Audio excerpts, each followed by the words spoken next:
It is almost 50 minutes since we watched a movie that almost destroyed our minds.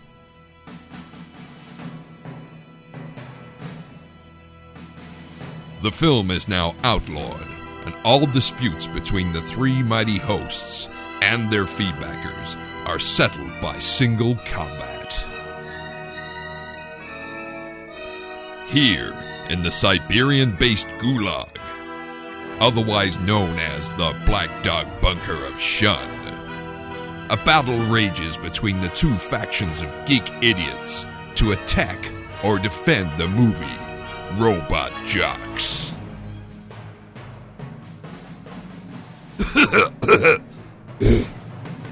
How was that? Good? Cool? I must remember to go to the supermarket and buy some bread and milk. Maybe some Weetabix. It's not easy being a voiceover artist, you know. Sometimes I can spend hours in this booth with no air conditioning. Last week, Barry was in here, and the guy must have had some kind of bowel trouble or something, because, geez Louise, it smelled like somebody had made a corpse out of shit. Do you know my mother was attacked by a moose once? Hello, and welcome to the Blackdog podcast number 184. Ah! Oh, dear. Sorry, I've just woken up. Yes. I'm Lee. I'm Darren. And I'm Jim. Yes! Yes, the intro's working. It's working. The format. Stick to the format, Jim. We're on a winner. It's nice to know that the artificial intelligence known as Jim Moon is working. Good. Bash that box. Yes, we are going to have, as usual, we're going to have a bit of chat, bit of news. Well, bit of some old shit we've probably made up because it's more rumours. And thunder only happens when it's raining. And we're going to have a shitty superhero, a profanasaurus. Yes, indeedy. Yes, and then we're moving on to a whole lexicon of profanasaurus, I suspect, as we delve into this week's movie, Robot Jocks. So, let's get started, I suppose. Let's see how everyone's week's been. So, you two battle it out and decide who's going first. Do you want to go first, Jim? Go on then. I didn't really want Jim to go first. I know what's coming. This is Lee's favourite subject. Oh. And further testament to the absolute hazard I've taken in joining the Black Dog. Once again, misfortune has befallen me when I was viciously attacked by a Dutch biscuit. What? A Dutch biscuit? Yeah. Well, at Christmas, my dad got me a packet of these Dutch cinnamon biscuits, of which I'm rather fond. And I was happily munching away on one, and they're very crunchy. And one was particularly crunchy, and the crunch wasn't the biscuit. So I was kind of... You do that thing where you kind of just gingerly go through the chewings in your mouth looking for hard bits. No, there's nothing come off. Something went crack, though. I later found, after swallowing said biscuit, that actually one of my back molars had actually split in two. And if I whacked it with my tongue, it would just open up like a Venus flytrap. Mucha fuca. Fortunately, this is one that had been root canal, so it didn't actually hurt to do this a lot. But it did mean next morning I was drinking the dentist, and she looked at me and going, I think that's going to have to come out. And I was brilliant. Fantastic. Cheers for that. Yeah. But I've had a lot of trouble with that tooth. So it was kind of, I don't really want a tooth out. But at the same time, if it's that little cunt, I'll do it myself. Give me the pliers. I'll pull it out and have a little wooden plaque on the wall and gloat at it and going, I won, you little bastard. Yeah. Anyhow, I mean, I actually got an appointment to see my regular dentist, who is this wonderful old chap. He's always like, hello, sir. How you doing, sir? Something for the weekend, sir. Very much like that. He's great. And because he's old school, what I particularly like about him, he doesn't stint on the anaesthetic. Oh, nice. And and you wait for it to kick in as well. Oh, which a lot of the young dentists just jab you, go, it'll be fine. It's better than my one. It's a sock full of coins, and that's it with my one. So, bash. Oh, go on, Jim. Get this dentist story over. Yesterday I got an appointment to see my regular dentist, and I had a late dinner. I cut myself a big roast dinner, thinking next 2 days I'm going to be on soup if I'm having a back tooth out. He looked at it and goes, "Well, actually, I think the root's okay. I think I can fix it." I was going, "You really?" He said, "Oh yeah." I'm like, "You're a miracle worker." So I went today, and he fixed it. What he did was he, like when you have an impression took of your teeth. Yeah. With the gels. He did that, and he said, "Now I'm going to put this in, and I reckon it'll pull out the broken bit." Oh. So he did that, pulled it out, and the broken bit came. No pain. Brilliant. And then he took the tooth out and put in like an amalgam, which he put back in my mouth, so it moulded to the shape the tooth was, and now I have a fully fake tooth, exactly like the old one. Wow. No pain, no drilling, no poking, and he'd numb me up just in case it was the root. I want his number. Result. Oh, God almighty. I'm just eating my own face. Oh, God, I hate dentists. I've seen that dentist far too much time this week. Oh, God. Darren, Yes. how was your week? Were you attacked by a Dutch biscuit? No, I was actually attacked by a bus this week. Ah, dear, oh dear. There I was, happily walking from the station. I was going through Bank, and I walked up to the edge of the road. I wasn't going to cross. I walked up to the edge of the pavement. Well, not exactly the edge. From what the witnesses tell me, I was at least a good 8 or 9 inches away from the edge of the sort of like the actual pavement. And I took my eyes off the ball for just a second. I looked down. I think it was my phone or my iPod. And the next thing I knew, my world went sideways for a second. Right? Now, I realised I got hit by something. I looked up and there's a fucking big bus. Its wing mirrors caught me right in the fucking forehead. Did it have an impression of your face? I think so. It's sort of like this surprised expression on it.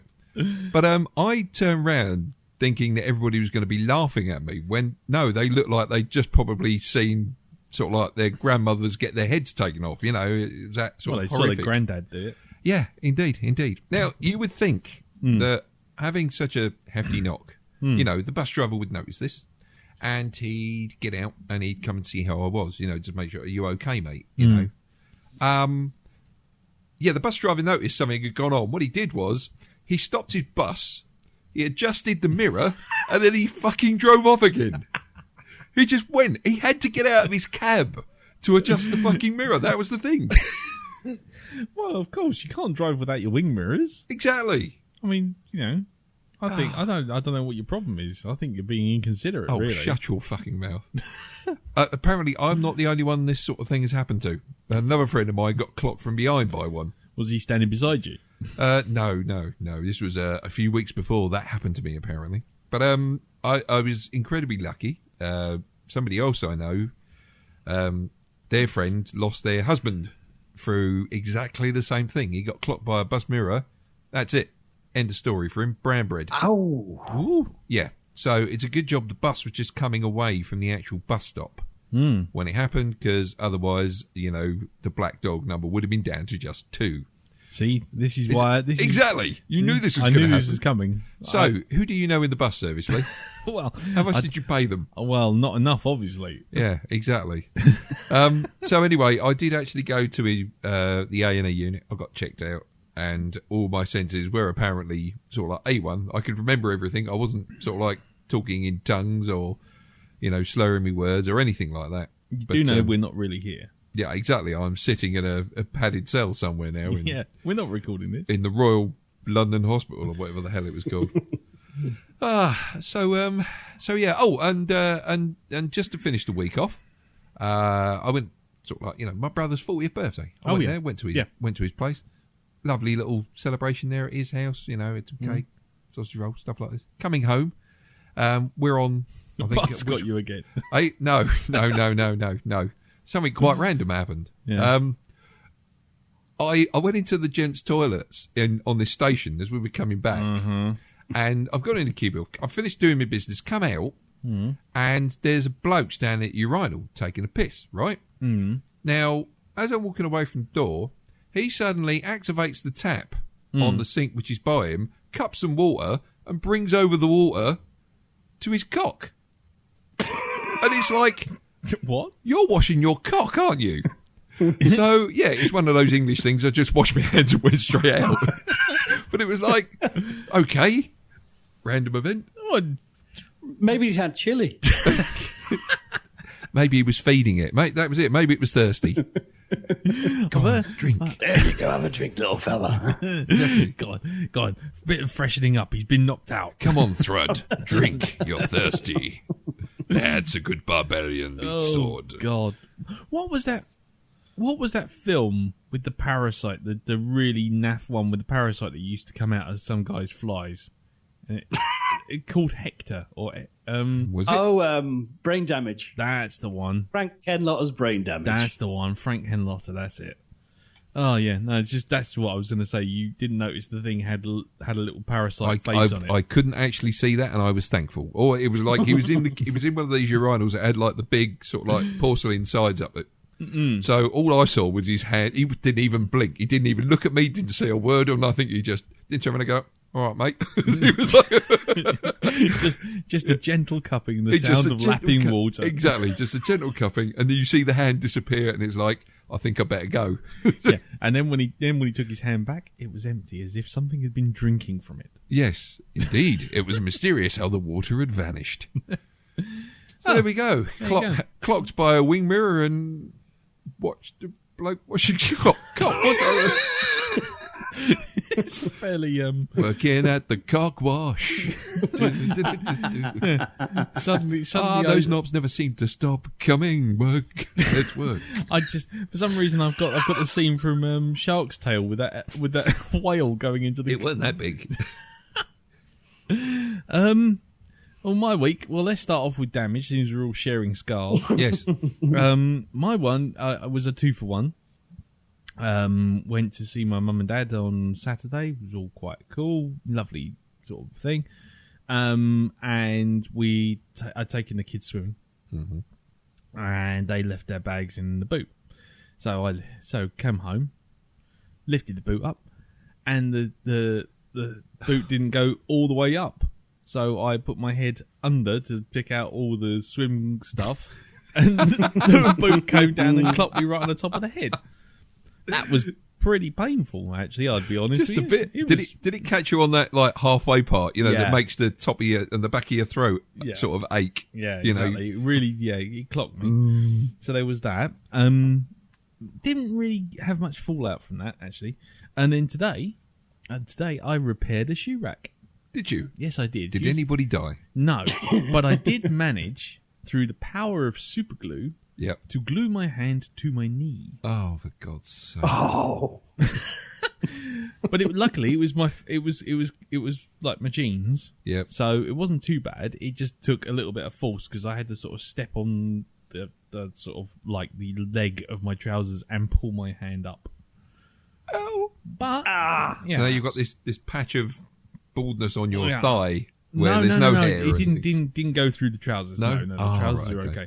But the front of my finger is kind of a bit sore. Yeah. You got palms made of corduroy. There we go. Yeah, exactly. And then just to sort of add sort of weird insult to injury, Carol spotted this sort of fun run that's taking place in June, middle of June. Right. And she signed all of us up for it. Not you and Jim. I was going to say, hold on. So by the beginning of, I think it's the beginning of June or July, I'll have to check. But basically, I'm doing a 5k fun run. Right. Is this 5K fun run? Is it within the zonage on your gold travel card? Because you're going to need it, of course. Because you'll be taking public transport for that, won't you? Well, the fun run will be you running for the bus. I am assured that you don't have to run all the way round. No. However, you can get a bus part of the way? Yeah, I think you can get I think there's a taxi rank at one end. Minicab. So, yeah, in a probably an ill-advised thing, I've kind of agreed. And so the chances are for the next few weeks, or actually leading up to June, I'm actually going to be doing running and training for running. I've just checked AICN, actually, and they've heard about this fun run. Because Leonardo DiCaprio is actually interested in doing a film version of that run, of your struggle. It's going to be called The Man in the Iron Lung.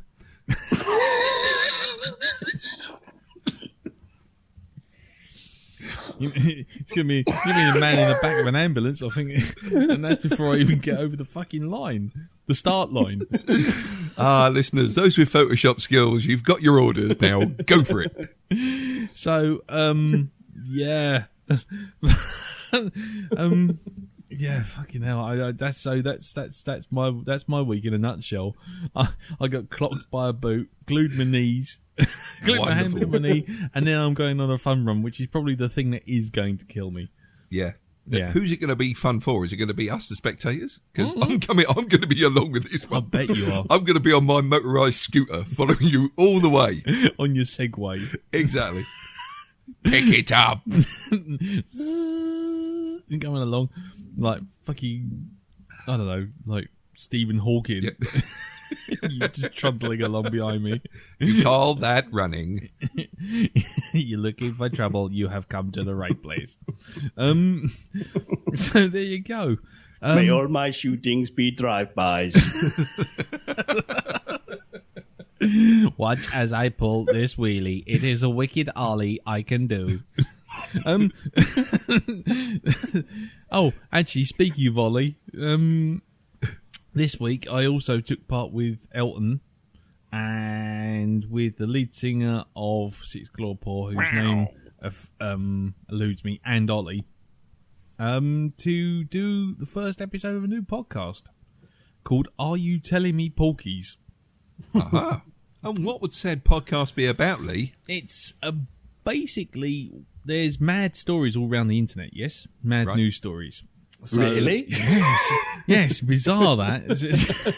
and sarcastic bastard. The long and the short of it is, one of us, or some of us, or all of us, bring two stories to the table, as it were, the virtual table, and then what we do is we might have a false one, or it might be true, and we have to determine it. So it is Call My Bluff. It is essentially Call My Bluff, yes. So it's that, but there was a few teething troubles on the first round. So like the rules weren't quite fully, completely laid out properly, and the instructions and quite how it would play out. So the first episode, which is available on Podbean, and I'll put a link up on the Blackdog Facebook group, was recorded on Friday, and it's good. It's a good laugh. We discuss everything from houses being destroyed by dogs with Lynx cans. Lovely. A man who hasn't been washed in 60 years and smokes dog shit, camel shit. A lady who likes sucking nappies, and amongst many others. Miley Cyrus's crotch sweat. Yeah, it's all there. All human life is here. Good family listening, then. Yeah, sorry. Good family listening. Oh, good family listening, absolutely. So, and one or some or all of those stories might be false. I can see this being discussed on Question Time at some point. Exactly. David Dimbleby. They might be false if it wasn't for the fact that Ollie tells you right at the very start who's got the dodgy fucking story, which left What's the person the with point of that? It's okay, that's what I'm saying. It was a teething thing. It's all being sorted out now. So the next episode will be a lot more sort of straightforward, I think. I don't know. I might not even be on it. I gave him so much shit over the mic on Friday. Me and Elton, we just gave him so much shit. Anyway, but there you go. So we'll put the link up for that on the Facebook group. So that's about it for my week. Yes. I can't really talk about work, so I can't really do anything about that. So, shall we have some news? Let's do some news.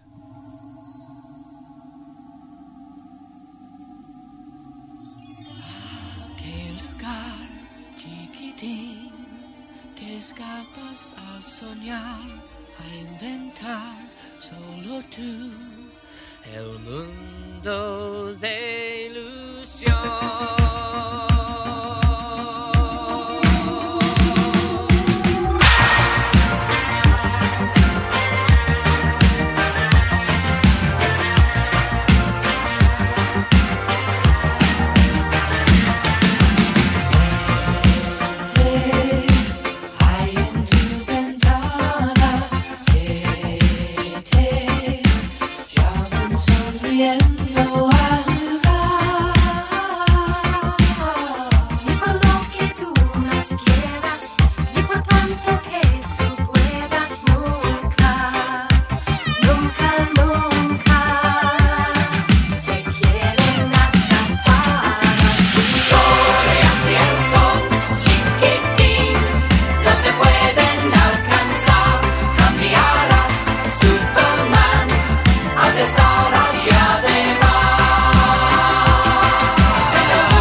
Bollocksy news now. Do you want to take it, Jim? I'll take it somewhere, believe you me. Go for it, sir. Now, this tidbit comes from the highly reputable source of a podcast called Full of Sith, which I suspect is a misprint. It's a typo. According to them, Mon Mothma, or Mo Molan, as I'm going to call her, from Return of the Jedi, will be appearing in Star Wars VII. Yeah. And the rumour is, up to play her is none other than Dame, I Want Another Conservatory, Judi Dench. Is this true? We may never know or care. Oh, God. Is there any reasoning behind this? Has she actually been seen doing anything, or have they just made some old balls up?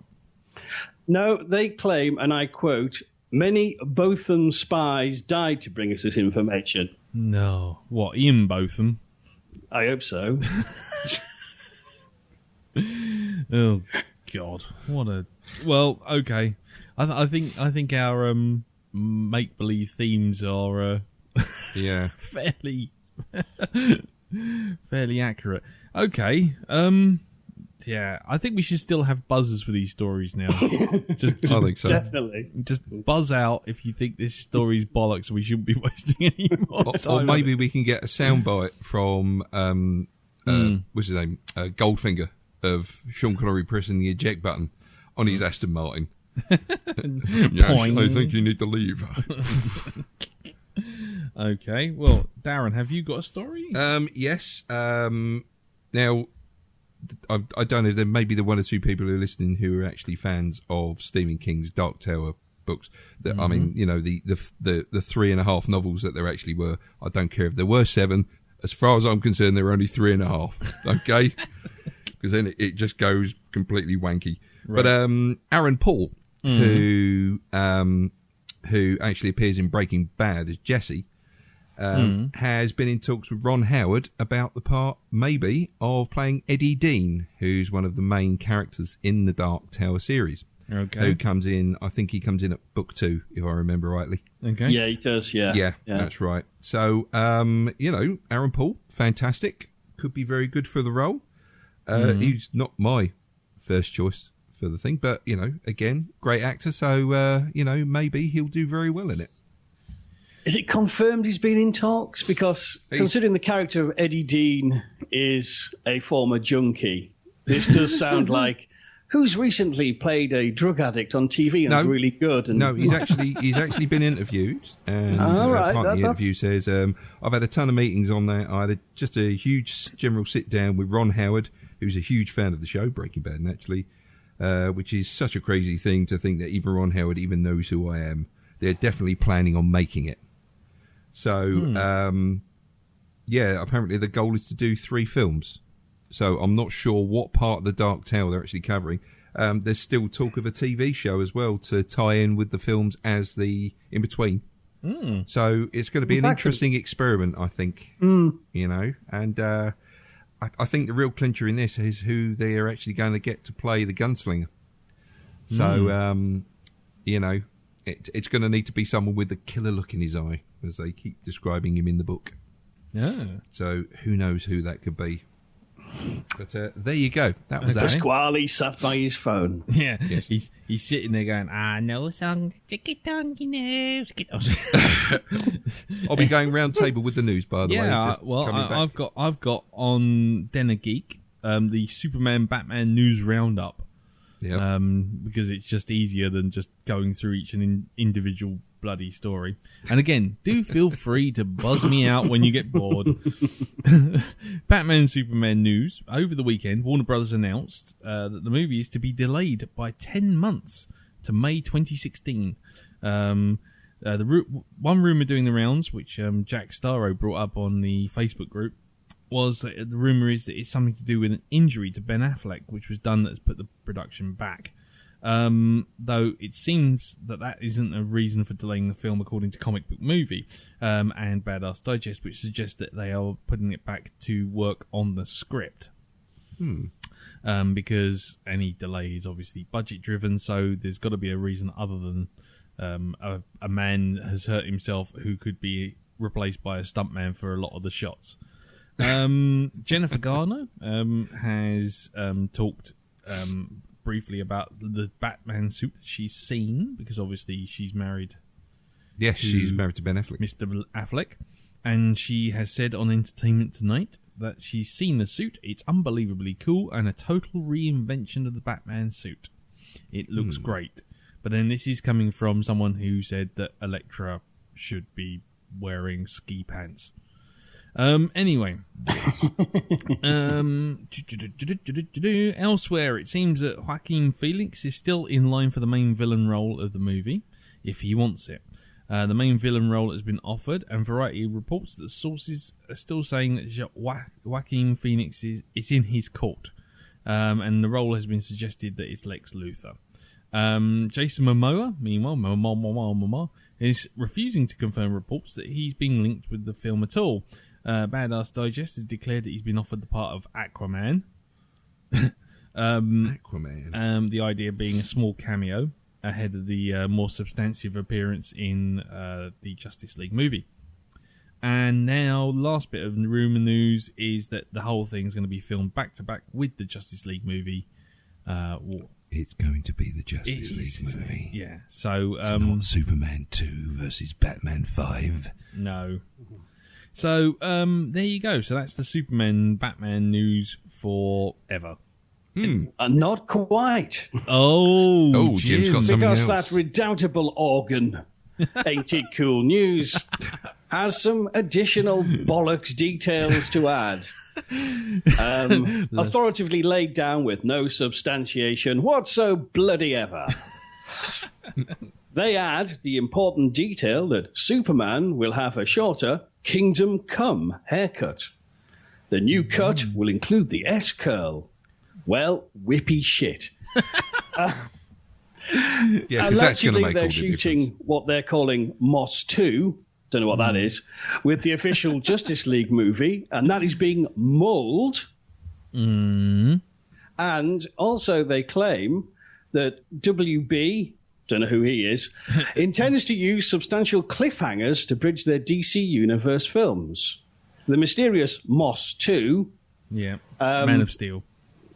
...will have such a cliffhanger, bridging it with the Justice League. And short films for lesser-known DC characters will feature at the end of each DC Universe film. Oh, Jesus. I've got this impression that it's going to be like Boba Fett in the in Star Wars. When they redid Star Wars, added bits to it, and it's like, hello, look at me. Here I am. I'm Aquaman. Look, see? Look, I can swim. Yeah, in Bruce Wayne's fish tank seen in the far distance in his house. Yeah. Aquaman swims past. Or it'll be, I'm Zatanna. Pick a card. Come on. Look at the card. Put it back in a bag. Oh, God. Okay, well, that's... Go on, Dale. Okay, I've got what I think is going to start becoming the new Avatar news, which is Marvel's Agents of S.H.I.E.L.D. news now. Oh. Okay, and another appearance by someone from the movies in Marvel's Agents of S.H.I.E.L.D. Yeah. Jamie Alexander, who plays Lady Sif, is actually going to be in an episode. Let's see. Sorry. Unlike the tacked-on edition of Samuel L. Jackson as Nick Fury last fall, Lee assured that Lady Sif's role is integral to the episode. So she's actually going to be in it for the full thing, by the looks of it. Sorry. Keep going.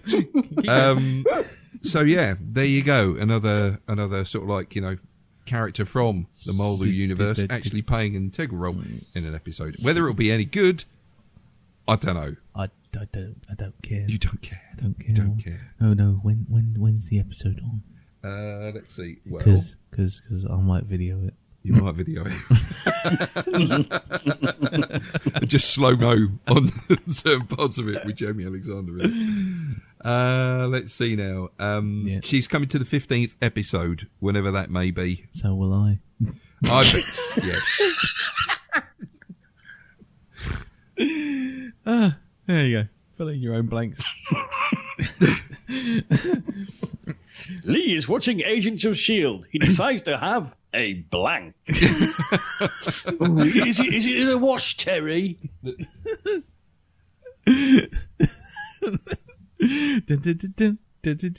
And now he's blanked all over his blank. And needs some blank to blank it up.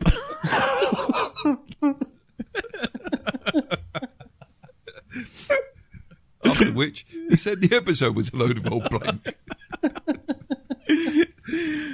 And then when he saw Jamie Alexander, he went blank.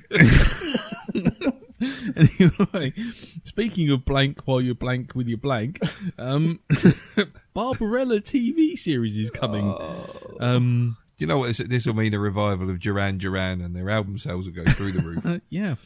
Deadline News has reported that Gaumont International Television has basically found a studio to make silly enough to make exactly to make Barbarella, and it happens to be Amazon Studios, and they will be putting up the money for the pilot and taking the pilot and to series. Shooting him. Yeah, and taking the pilot and shooting him in the face and letting the plane crash. No, the episode, the pilot will be penned by Neil Purvis and Robert Wade, who wrote Skyfall. There's a search underway for the showrunner at the moment, in anticipation of the pilot being picked up for a full series. Nothing else really that interesting, but basically Amazon are bolstered by the fact that things like Hannibal, Hemlock Grove on Netflix, and several other shows which have really kind of come into their own because of their sort of streaming service. Yeah, but Amazon Hannibal, you can see that. Okay, you can understand that. Barbarella. Really? Yeah, well, Hemlock Grove's a big pile of shit as well, but, I've never watched Hemlock. What the fuck is Hemlock Grove? Barbarella was a comic to begin with, though, wasn't it? Yes, Jean-Claude Forest, but they're not going to base it on the comic. They're going to base it on the Jane Fonda movie. You'll be watching that one then, will you, Lee? I'm sorry. I was completely distracted. I zoned out for a minute there. Watching Barbarella... blank on my own with a blank with my reputation. Oh dear. Yes. Anyone else got any news? I have some more non-news. Hey, blankety blink. Screenwriter John Logan has been talking about Skyfall, and he reveals, as far as I can tell, nothing. Huzzah! Is it? Apart from the fact that the themes, ideas, and characters from Skyfall can obviously continue because it's a franchise. Well, thanks for that, John. Yeah. Nice one. Nice. So, in the next Bond film, you can probably expect some spy action and some James Bond. Nice. Earth-shattering there for you. Yeah. He was asked, though, whether Blofeld and Spectre would appear. But all he said was, I think our villain's appropriate to the story we're telling. What? So yes is the answer. It's appropriate to the story we're telling. No. Otherwise, we couldn't get the license for Blofeld. So Oh no, they've just got it back. You see, they have. Yeah, they got it. That's one of our enthralling news stories from last year. Ah, right. You remember? No. Right. Okay. You got another story, Dal, or shall I? I don't know. I could probably rustle up something ridiculous. Well, while you're doing that, then you have a look, Lee. Go on. here we go. This is a good one. This in more bollocksy non-news land of make-believe stories now. Someone interviewed Gillian Anderson, and they interviewed her. Oh, sorry, it was IGN, and Gillian Anderson says that there won't be another X-Files film, at least not until 2016. So there you go.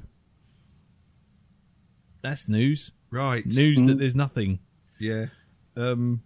Yeah. Gillian Anderson, though. Meanwhile, moving on. she's busy in Hannibal at the minute. Is she? Yep. Oh, nice. She plays Hannibal's ex-therapist. I'd give it a look. Yes. Oh. Ex-therapist. So, not much left of her. Is that how I take it? Oh no, she's still very much alive. Oh, right. Okay. But is it creepy, sexy thing? Well, you'll have to watch and find out. Oh, Jim. No clues. Oh. Dear, oh dear. Yes. In more non news, Sherlock obviously has just completed its third season. Yes. And so, Entertainment Weekly, ahead of like the third season airing in the States, has basically had an interview with Stephen Moffat, and they said, "What's the chances of a Sherlock movie?" And Stephen Moffat said, "We don't rule anything out." Now that's the only line in this story, which is, as far as I can tell looking at it, at least 4 pages long. Yes. He does go on to say, though, on Den of Geek, he says, well, basically, we could do a Sherlock movie and produce one every 3 years, or we can produce 3 feature-length TV episodes every 2 years. Which do you fancy? So even worse, in fact. Yeah. We're not ruling anything out. However, we are. Nice. Way to go with the stories there. I think that's about it, really, isn't it? Unless anyone else has got anything. I think so, yeah. I can't see anything else. I've had a look at a couple of stuff. Mark Ruffalo said he's up for doing a standalone Hulk movie. Mm-hmm. But again, that's kind of... I'd like to do it, rather than there's anything actually being signed. In other words, look, my cupboards, they're running out of food. Yes. So how about you make a Hulk movie so I can feed myself? Oh, Avatar news now. Oh, Jesus. Yeah. Now, I hope you're all sitting down for this. Go on. Right? Zoe Saldana has been confirmed to be in the movies. In the new sequels. Whoop! There you go. I'm really hoping you're all sitting down for that one. Well, I'm glad I was. Yeah, because it's a bit of a shocker, really. It was almost as shocking as being hit by the wing mirror of a bus. Yes.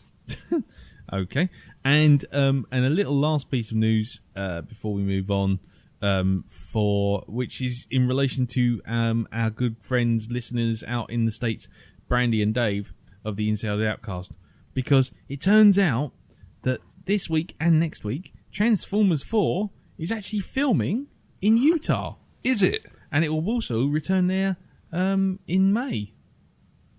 Well, there you go. So if there's any chance of them getting a high-powered rifle, I will gladly pay for the lawyer's fees. Yep. Or equally such a Mel Smith moment of the week with the man himself, Michael Bay. Or Optimus Prime. Which will be represented by a tennis ball on a green stick. So there you go. That's the news. There's one last bit. Oh, Jim, you spoiler. It's like a serial killer until like Friday the 13th. Last. Go on I then. think they're dead and they keep coming back. Go on, Jim. J.J. Abrams has confirmed the Star Wars script is done. Are you sure he's talking about the script and not like his dinner or something like that? You know? Oh, hold on. So the script is done? Well, that's the headline, but the quote is, "We're working really hard and we've got our script and we're in deep prep." So the film's still nowhere near even getting into sort of building a set or anything. And it's nearly the end of January, and they've got to hit 2016. Mm-hmm. Jesus. I won't be applying for any jobs at Lucasfilm. Not that I could get any job at Lucasfilm, but I certainly won't be going for one. No, they've heard this cast. No. Yeah, you're fucked, mate. Yeah, I'm fucked. My chances of getting any ILM job is pretty fucking low, I think, at this point. But yeah, no, that's... I mean, that story obviously wasn't confirmed by Jet Lucas or anything like that, so... Well, that was my next... bullshit. That was my next question. Was Jet sort of informed? Did he come back with any useful information? I mean, because if he doesn't, I mean, I think you've wasted everyone's time, Jim. Yeah. Oh God! I wonder if Jet Lucas has a Twitter feed. Yeah, You know, I think we should be plugged into that. We should be, tapping into the vein of rich information that is his Twitter feed. I think we should have an interview with him. I think we should get him on Skype. I think so. I think so. Yes, get him on. The Jet Lucas bandwagon. Get him on here. Starts here. I think so. The campaign starts here. Yeah, we'll wake him up at 3:00 in the morning wherever he is and get him to come on and just say, "What do you think, Jet? What do you think of that, Jet? Yeah, I like it. Thank you. Good night. You can go back to sleep now." I would pay a lot of money for someone to find a soundbite of Jet Lucas going, "It's all right." I'm not even joking. Right. Maybe we can get him on for the 200th episode. Oh, that would be my dream. Jet Lucas. That's what I aspire to, getting Jet Lucas on this podcast. We could ask him all other things while he's here as well. What's he think of Jaffa cakes and stuff like that, Exactly. Is there a movie? Is it a biscuit? Can you settle this age-old dilemma? Yeah. Is there a movie coming out about Jaffa cakes? Yeah. Yeah, exactly. Will Mo Molan be in it? Leader of the digestive resistance. Yeah. Is a digestive as dangerous as a Dutch biscuit? Yeah, and are chocolate hobnobs as hard as they seem? Exactly. What do you think, Jet? We need to know. Your public needs to know. Oh God. Right. I think that's the end of the news. At least I hope it's the end of the news. Is it the end of the news, Jim? Unless we're covering spiders building statues of themselves, it is. No, we're not doing that. We'll leave that to the bullshit IO9 science column. Oh, Henry Silver's bullshit or not. Right, well, in which case, it just leaves it to me to ask you two if you've seen this piece of paper before. Oh.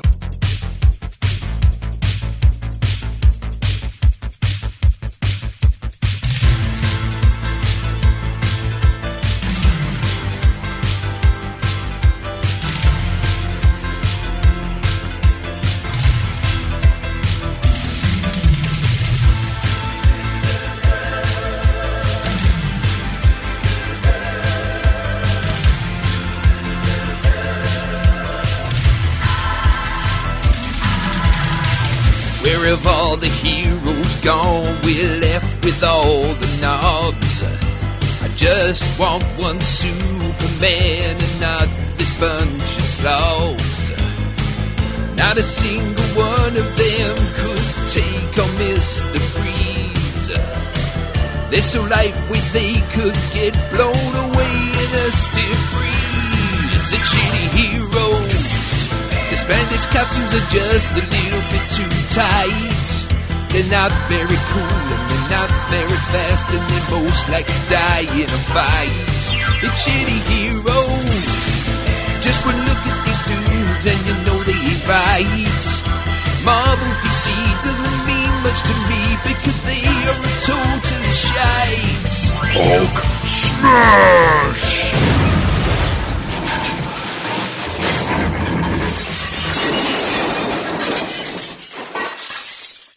Puny Launch Singer. Right, okay, so shitty superheroes for this week. You ready for this one? This one was supplied in an article by Sean McGowan. He sent over the question podcast. Okay. So he sent us over a little list, which is, you know, it's a good list. A couple of them we've done before, but this one here that I'm looking at right now is an absolute cracker. I'm just going to read straight from the article. A popular formula for creating a superhero or supervillain is to grab two totally different things and combine them. Bats, men, ghosts, riders, daring people, and devils. Guess what? Two things that they combined to make this villain. Go on, take a guess. Bull and shit. No, he and she. The world's first hermaphrodite superhero by any chance? Yep. He, she. Is his ability that he can go fuck himself? Not far off. Not far off. Yes. He, she is a half-man, half-woman hybrid. He uses the power of having both girl and boy parts in deviously criminal ways. How the fuck does that even work, you ask? Well, the she-half seduces people using her feminine charms, and then the he-half kills them with his manly strength and steals their money. In other words, he/she's entire strategy depends on being seen only from the right angle and adopting the right pitched voice. And then when he manages to trick Crime Buster after the teenage hero was just talking to the other side of his face. Hello, sexy superhero man. Crime Buster, after looking at the other side of the face, realises what's going on and tries to apprehend he/she, but keeps getting hindered by dudes who will do anything for a half-pretty face and a single boob. After a series of wacky misunderstandings, he/she is finally arrested by the happy-go-lucky Crime Buster and his pet monkey Squeaks. Who we'll come back to another time. Which one's a shitty superhero? He/she. Crime Buster and Squeaks is a different kettle of fish altogether. That's well, trust me on that one. Right. Just looking at that, that's bad news. And then he/she, after being apprehended by Crime Buster and his pet monkey Squeaks, is then immediately fried in the electric chair because it's the only way comics were allowed to end in the 1940s. So don't feel bad for him or her though, because as the narration to the comic explains in the final panel, he/she was, because of a hermaphrodite, had no soul. Oh, Jesus Christ. Ladies and gentlemen, this week's shitty superhero, supervillain, whatever, is he/she, the power of hermaphroditism. There you go. Darren. Yes. Take a look at that and describe it to Jim if he hasn't already Googled it up. Okay, Jim. I've got the entire comic strip in front of me. It's terrifying. It looks like, from the picture I can see here, it looks like a pretty girl's fallen asleep on a chair and somebody's gone and sat on the other side of her face. Because, I mean, our relationship can only carry on if I turn sideways. Exactly. Yes. Half pin-up, half Dick Tracy goon. It does look like someone had a Barbie doll and then just chewed one half of it. Melty Barbie. There we go. Yeah, the Barbie dent. Ah, Barbie Oh. It's so close. It's almost there. What the fuck? Yeah, don't scroll down anymore because there's some other crackers on that one. Okay. I'll tell you that. If nothing else, Chromebuster and Squeaks. Oh, Chromebuster and Squeaks is, man. cracking. So there you go. So that's, what do you think of that, Jim? Anything to add? Words fail me. Yeah. But that's largely because she was a very dangerous Google search. And I saw things I really didn't want to. Oh dear. Well, I can't be blamed for that. You know the risks, Jim. You know the Do you know they used to do a stage act many thousands of years ago? As a bloke used to come on stage singing a song "When I'm Calling You," and he used to do himself half up as a woman and half up as a mountie. And for the different parts of the song, yes, he just turned around. When I'm calling you, I've an answer to. Yeah. Who knew he was going to get a superhero gig? Yeah, there you go. Obviously, it all dried up when the Black and White Probably Minstrel show was banned. He probably did dry up completely. Yeah. Right. Well, there you go. So, ladies and gentlemen, if you, like Sean, have any shitty superheroes you've discovered and uncovered and wanted to share with the world, let me do it for you. And let me inflict it upon my two compatriots here. Send it in to Blackdog at geekplanetonline.com. I think Glenn Kimberly sent me a video of shitty superheroes as well, which I'm I thought he was going going to say through. he sent you a video of he, she. I'm like, No. not interested, mate. No. So, there you go. And we shall move on now to Mr. Jim Moon's Profanasaurus. Yes, more edifying fare. Not. Right. This week's Profanasaurus is full-on robot chubby. Saying. An infamous phrase from Bill and Ted's Bogus Journey that has now passed into both legend and popular parlance. Also, the name of the android replacement for Lawrence Fishburne that Hollywood made to lower on-set catering bills. Boom. Nice work. Thank you very much. Golf clap. Very good. Thank you very much for that, Jim. Excellent. Well, and we'll look forward to the next Profanasaurus next week. Should be cool. Right. Okay. So, what's next? What's my brain? Oh, yes. Before we go on to robot jocks, we got a little bit of old business to take care of. We have two pieces of feedback, which due to basically human error and human error, I missed entirely. So I figured, they should be aired. Everyone should get a chance to air their views. Of course. So what we have here, and I'll play them both back to back, is we have Lee Carp-Bosman, and that was my iPad hitting Was the it? floor. Yep, that's probably 500 quid up the spout. Just go and get another one. Nice. Over there at the box. Yeah, I'll just get another one in that box. And Sean McGowan, who's just inflicted he, she upon everyone. Yes.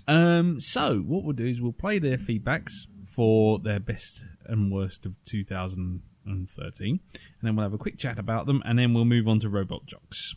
So, take it away, guys. Hello, Lee, Darren, and the newly crowned third stooge, Mr. Jim Moon. I have to say I'm a bit jealous of you guys. Jim is a boon. There we are. Not often you get called a boon, is it, Jim? Anyway, I'm the complete idiot who doesn't know what your podcast email is, even after hearing it a million times, and managed to send my feedback to the wrong address. Hence missing the show. Hence I'm re-recording it because I want to do a better job than I did. Now, it's Boz, by the way, from the Little Pod of Horrors. And as such, I want to look at the horror films of 2013. I know some of this was covered on the show, so I won't go into too much detail. But I have a little list here. Some of them I dispute coming out in 2013, but we'll go ahead anyway. Right at the beginning of the year, obviously, was Evil Dead. Now, this was the horror film I was looking forward to more than any other film. I had high hopes and I was terrified as well. I just walked in, please don't fuck this up, please don't fuck this up, please don't fuck this up. And although I accept all Jim's comments, and he does have some valid points, they didn't stand out to me, those points. When I watched it, it all just washed over me in a glorious explosion of gore and zombiness and silliness and raining blood and getting face fucked with a chainsaw, which was probably the most awesome scene of the year. I just came out skipping. I was very happy. Another one which wasn't a cinema release was called Would You Rather. People with Netflix will be able to find this. So sort of under the radar, straight to DVD horror, starring Jeffrey Combs, and he just crackles in this. It's brilliant. It's a sort of a, would you rather do this, or would you rather do this horrible thing with a sharp implement? So I really enjoyed that movie as well. It didn't go where I expected it to, and it wasn't as schlocky as I expected it to be. I think Mama was the same. January 18th, 2013 I've got here. Don't quote me on that. Mama was... the short's amazing. Stretching it out to a feature, I understand. And I think they did okay to a point. But it did get very... At the end was wank. And it just suffered that whole horror film. We don't know how to end this. I did go and see Texas Chainsaw 3D, and I did get a chainsaw shoved in my face with 3D, and I was very happy. I actually was quite impressed with the approach they made, to sort of carry on from the end of the Texas Chainsaw Massacre and just take it in a different direction, and it was okay. Not brilliant, but yeah, I enjoyed it. The Purge, not a horror film. Don't know why it's listed under horror. Again, it was alright.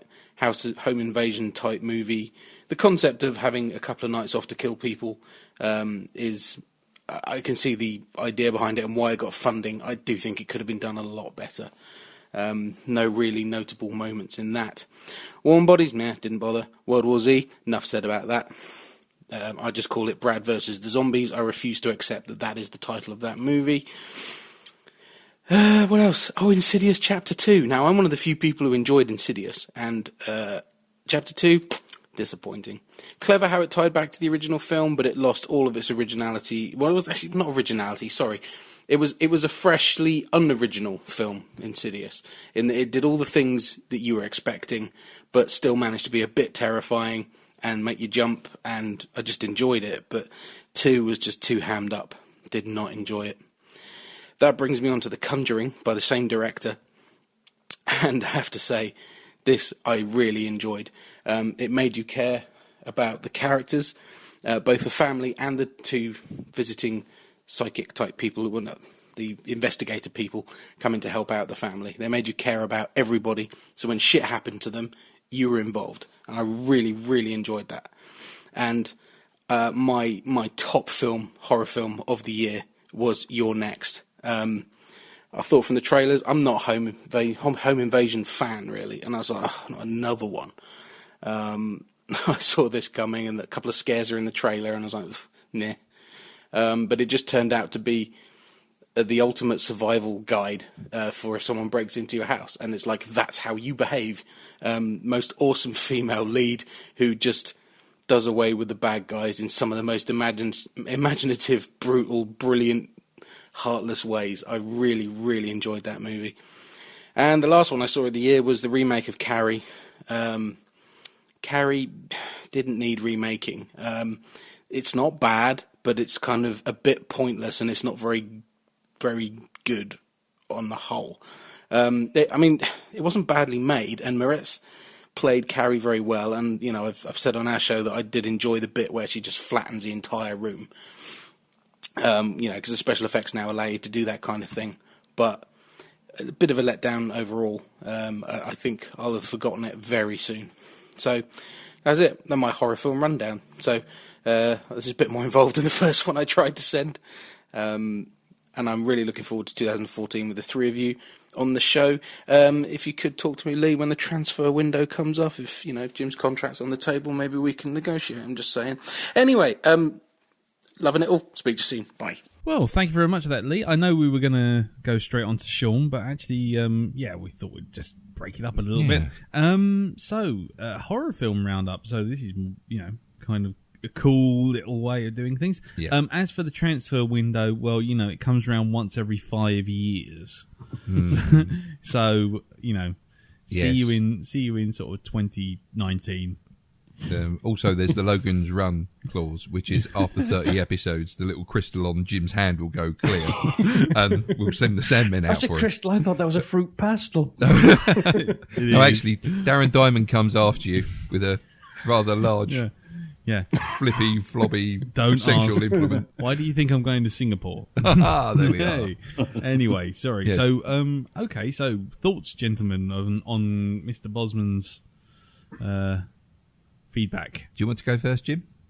I will. So I liked Insidious 1 too, but I did stay away from Insidious Part 2 as I heard disappointing things. And I thought, well, it's going to be disappointing. I'll wait till that comes on streaming rather than shell out for the cinema. I saw You're Next, and it is really well done, but it didn't grab me for some reason. Whether it's just it didn't catch me in the right mood for it, I don't know, because it was well done. It had some good twists and turns, some good violence, and it's a nice vein of black humour. But I was somewhat nonplussed. But I think that could just have been me. But it's definitely worth a look. There is some. It does go to almost video nasty style violence towards the end, which is highly amusing. And if you're killing people with various kitchen utensils, that's always scores highly in my book. And I like The Conjuring as well. That was a good creepy film. It does go over the top in the last third, but that's no bad thing. No. Well, you need to ramp it up at the end of any horror film, really, don't you? So, yeah. I saw The Purge as a home invasion movie, and it, as Lee says, as Cartman's Boz says, it's like it has a nice idea, but it doesn't really take it much further than you kind of were expecting it to go a lot further than it did, but it just turns back into sort of standard home invasion kind of affair, and it's just like, oh.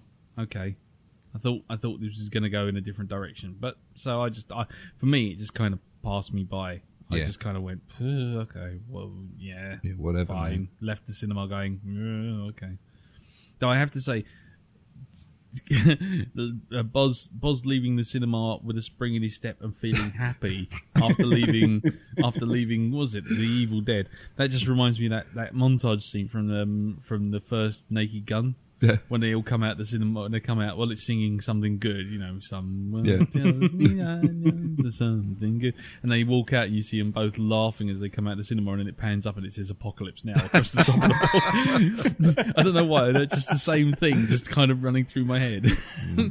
But anyway, what about you, Dal? What did you think? Well, I've got to agree with Boz on The Evil Dead. I personally wasn't a fan of the original. I know the film didn't work for me. I know it does on a lot of people. They find it a cult classic. Me personally, I actually enjoyed this more than I enjoyed that one, and I'm probably going to get burnt at the stake for saying that. No, it's fine. But just walk into this little darkened room. Exactly. Yeah. 6 people waiting with socks full of coins for you.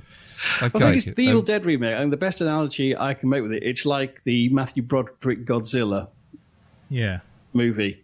It's not really the Evil Dead in my book, but if you call it something else in your head, it's perfectly fine. And I must admit, I was impressed by the violence and blood in it. It wasn't the chainsaw for me; it was the nail gun for me. It was the highlight that was going. Ouch! No, I can totally understand. Jaded way horror fans do. I can totally understand that point of view. I mean, if you are a fan of the original, then of course, this obviously, well, most probably wouldn't suffice as a remake.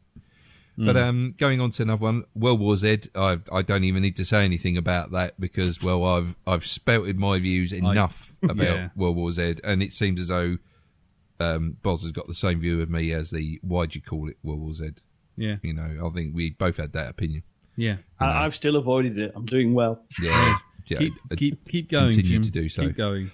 One other film he said he didn't see, which was Warm Bodies, which I have to say, did he say he saw that? No, he said I didn't even bother, and it's like, well, that's a pity because that was a fun zombie movie as far as I'm concerned. It didn't promise to be anything serious, and it played with the whole zombie thing anyway. I enjoyed it. I thought there was nice bits in it. And I thought John Malkovich was good for not playing up to type in this one. Where his character, you think he's going to go the stereotypical way of not listening to what people say. His character actually does listen to what people say and kind of goes, oh, all right then, fine. Well, let's try this. And it was quite refreshing. Yeah, rather than the overbearing sort Yeah, of... no, I'm not listening to you. But look, we've seen this happening. I don't care. It's not that kind of... He wasn't that. He was actually willing. He was actually an open-minded character in the end of it. You didn't think he was going to be, but it turned out that way. Cool. Excellent. So, and there's some very nice little zombie jokes in there as well. Some nice comments on the genre as well. So, yeah. Excellent. So, good feedback all round. And so. yes, and now correct me if I'm wrong, because he said it really quickly, and so I've kind of stitched myself up for having a go at him for forgetting our email address. But you can hear Boz on the Little Pod of Horrors, which I think you can definitely find on iTunes, but I can't remember the other address. I think it's Podbean. Yeah, oh right, Little Pod of Horrors, podbean.com. Just confirm that. Yes, podofhorrors.podbean.com. There you go. Thank you very much, Jim, and thank God for a super fast internet connection. Right, okay, so we'll move on to the other piece of missed feedback, which was from Sean McGowan. Yep. As we said before, of the Question Podcast, which you can find at questionpodcast.com. And let's hear what he thought of 2013. Hey guys, it's Sean. Happy 2014, and welcome aboard officially, Jim. You've been the fifth Beatle of the Blackdog podcast for a while. It's nice to have you on board officially, and I will know now how to direct my feedback going forward. So, Lee, Darren, and Jim, let us discuss 2013. I didn't see all of the big movies in 2013. Actually, I didn't see a lot of movies. So this is definitely a very skewed list. And it's going to be really kept on favorites. I only have one film from this year that I just absolutely had issues with. And I'll get to that at the end. But speaking of the end, one of the movies that I really enjoyed this year, This Is the End. The comedy movie with the guys from the, Knocked Up and all those films, Seth Rogen and company. It wasn't high art. It was even a bit self-indulgent. But to me, that's kind of what made it charming and funny. I very much got the impression from this film that it was just a bunch of friends screwing around. They had a studio at their disposal, and they made a movie for their own enjoyment. And you know what?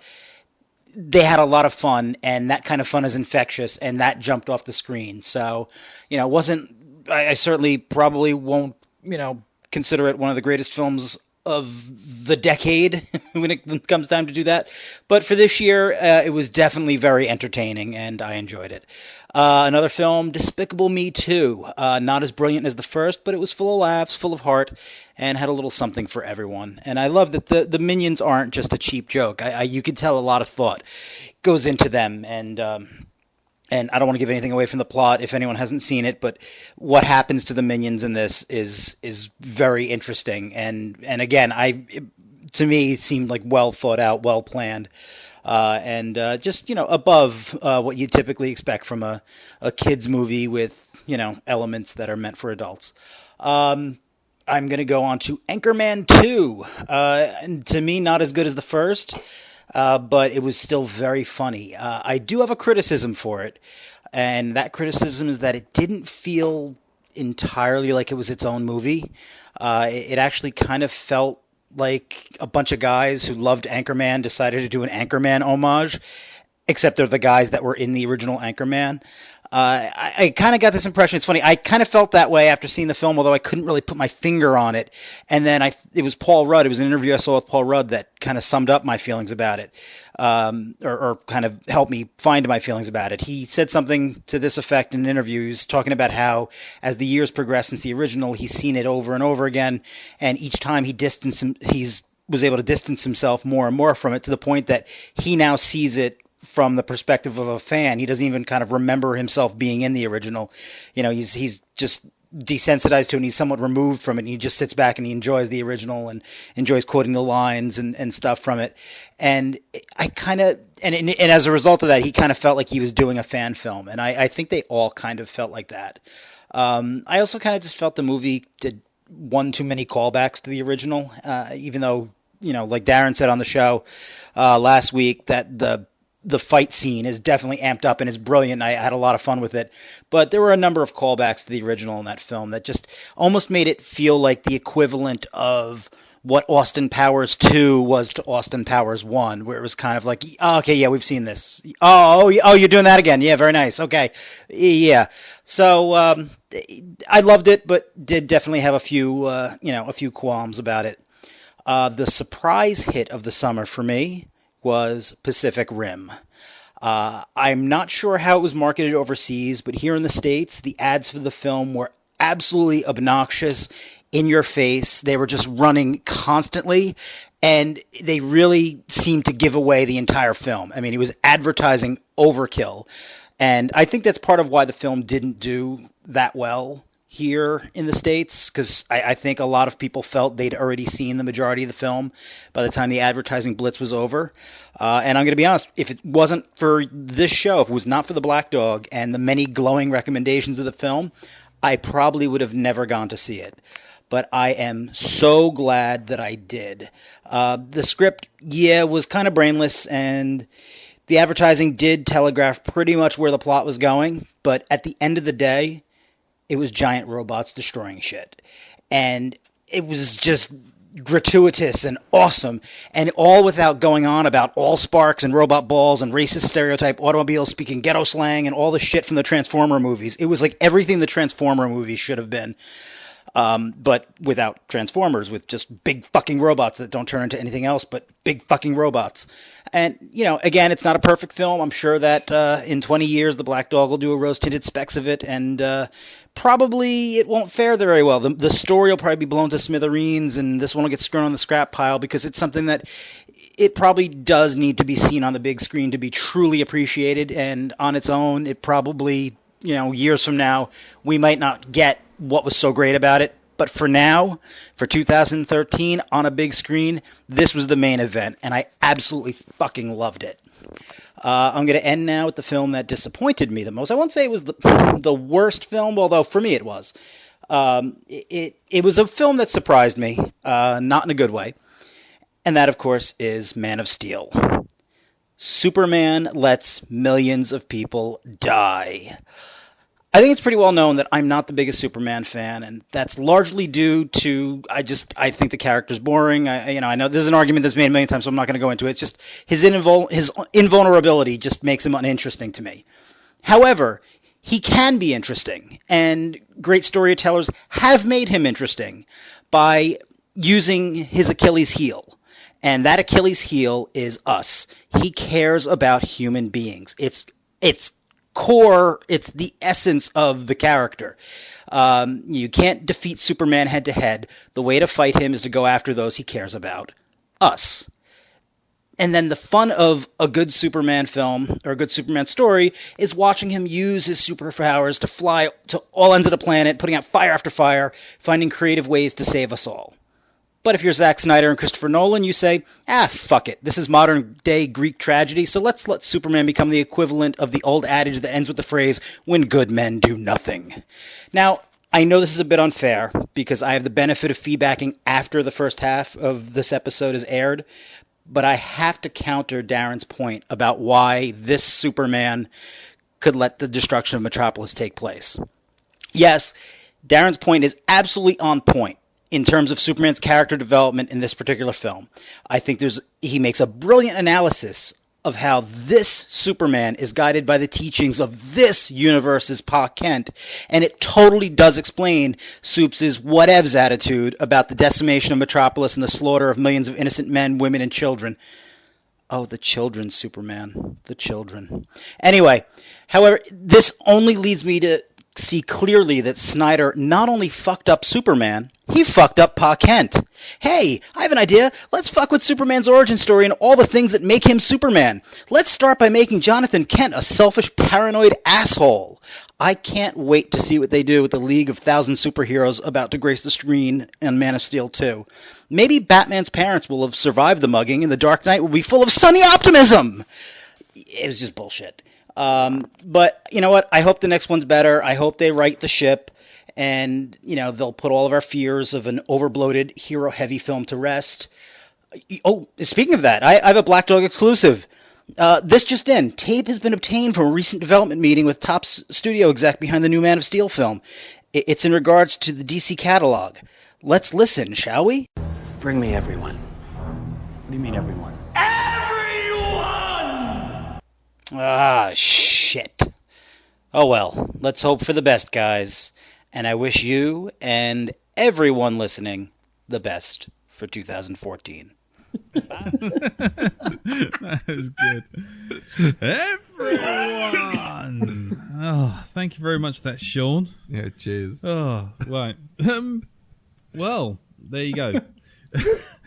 Has anyone got anything to add to Sean's feedback? Anything to comment on? Because we've got a new news jingle. Yeah, bring everyone.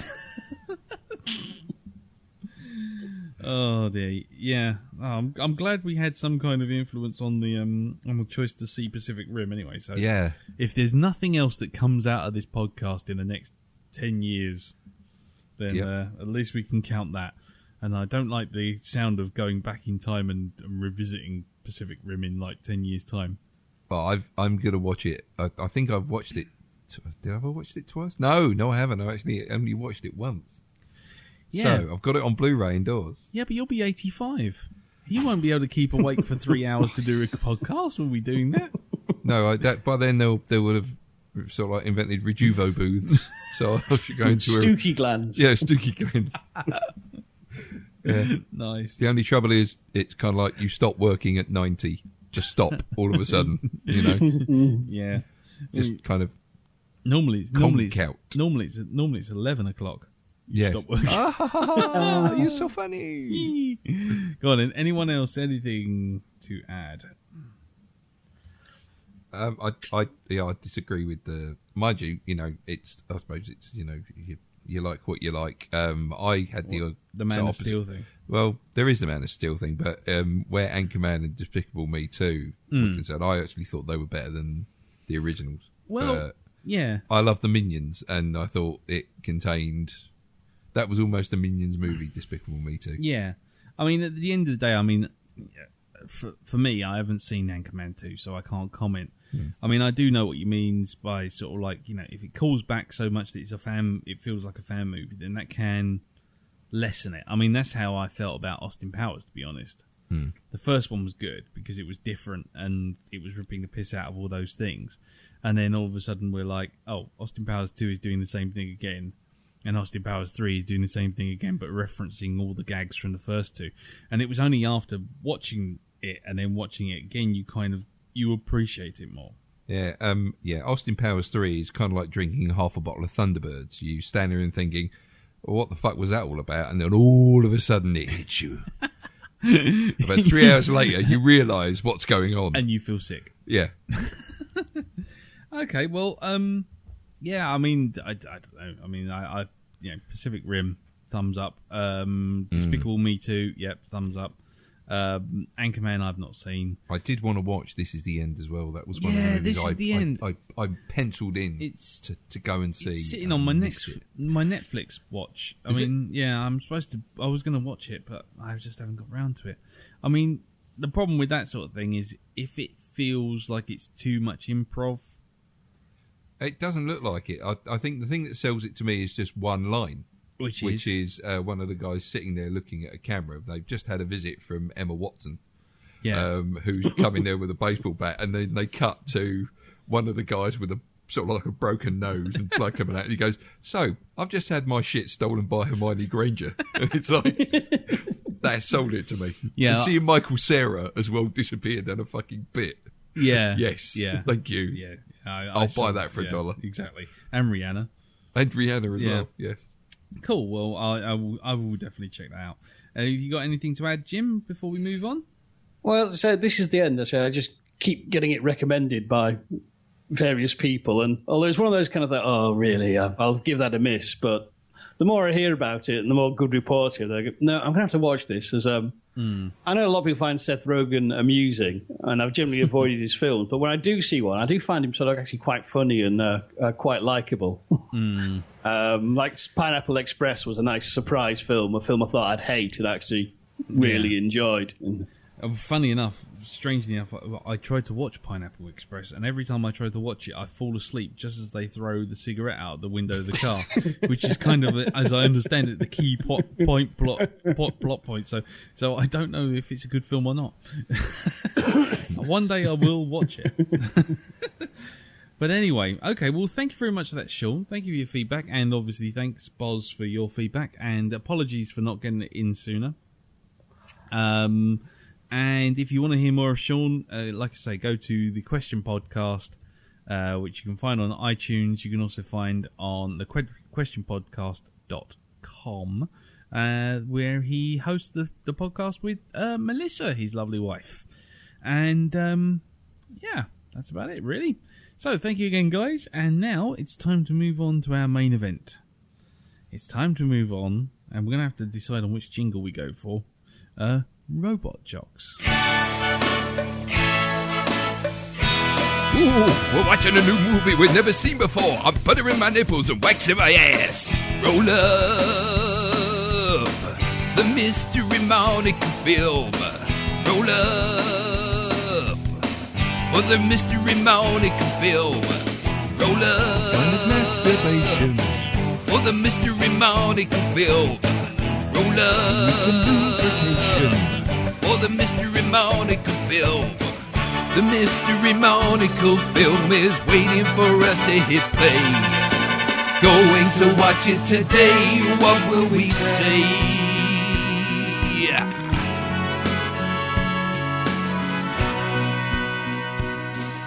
Hey Pablo, I need a heroin needle and a watermelon. Right, okay. Robot jocks.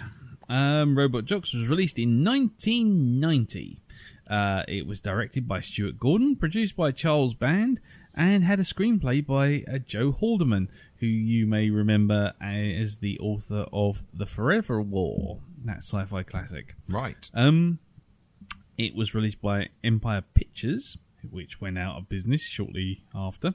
Was released in November 21st, 1990, and had a budget of $10 million. Can I just interject there? Do you know why the studio went bankrupt? Go on. It was that film. Yeah, because the box office take on a $10 million film was $1 million worldwide. Did they have a deal going with like Maltesers and Smarties and stuff like this, so that everybody who bought some Smarties, they got some money from that? I don't know. They couldn't have bought the ticket for this. No. The director, Stuart Gordon, stated in his initial inspiration for Robot Jocks came from the Japanese Transformers line, and he was quoted as saying, "While there have been animated cartoons based on these giant robots, no one has ever attempted a live-action feature about them. It struck me that it was a natural fantasy for the big screen and a terrific opportunity to take advantage of the special effects that are available today." Sorry, keep sensible. When Gordon initially approached producer Charles Band with the concept, Band said that the film would be too expensive for his studio, Empire Pictures, to produce. Band changed his mind, however, and asked Gordon to create a demo reel of stop-motion test footage with special effects artist David W. Allen. The footage impressed the film's potential backers and eventually became the film's opening title sequence. Initially budgeted at $7 million, the film was to be the most expensive film Empire Pictures ever produced. Science fiction author Joe Haldeman wrote the screenplay for the film and co-wrote the story with Gordon. The two men met when Gordon was hired to film a 4-part adaptation of Haldeman's novel The Forever War, and when funding of the project was cut, Gordon instead directed a stage adaptation of the book, which Haldeman also wrote. 2 years later, Gordon asked Haldeman to work on a science fiction adaptation of the Iliad. The idea would form a basis of what would eventually become Robot Jocks. What? Yeah. Yeah. Someone's either drunk or trolling us with that one, I think. Haldeman claimed that his and Gordon's visions of the film clashed. The former wanted a dramatic, serious science fiction film, while the latter wanted a more audience-friendly, special effects-driven action film with stereotypical characters and stylized pseudoscience. In a 1.5-page outline, Gordon inserted other elements into the plot, including the Cold War themes, and Haldeman wanted the title of the film The Mechanics, but Gordon insisted on Robot Jocks. And according to Haldeman, he's quoted as saying, "I would try and change the science into something reasonable, but Stewart would always change it back to a Saturday morning cartoon of a movie. I tried to make it believable, reasonable characters, and Stewart would insist on throwing in cliches and caricatures. It was especially annoying because it was the story about soldiers, and I was the only person around who'd ever actually been one." Several times, Haldeman feared that his clash would lead to him being dropped from the project, but the film's producers sided with him during pre-production. Haldeman wrote that Gordon later recognised that the author was trying to write a movie for adults that children can enjoy, while Gordon had been directing a movie for children that adults could enjoy.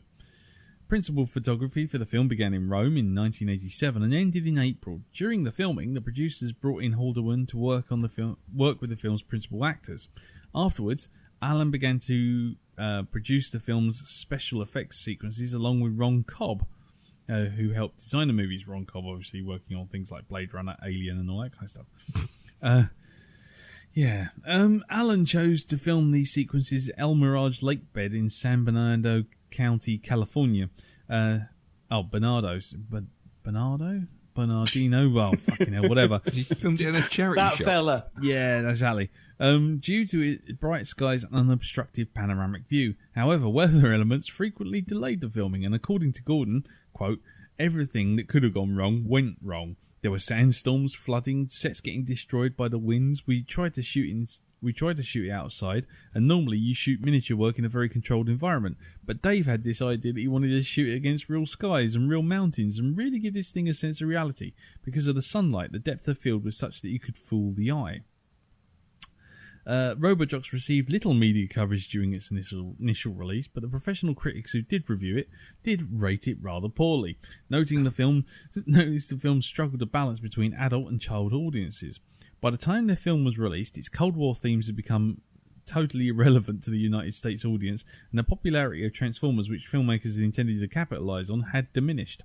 The Sacramento Bee newspaper wrote that the film spread its dubious resources across the world, dealing with an already dated power-mad rivalry between America and Russia for the domination.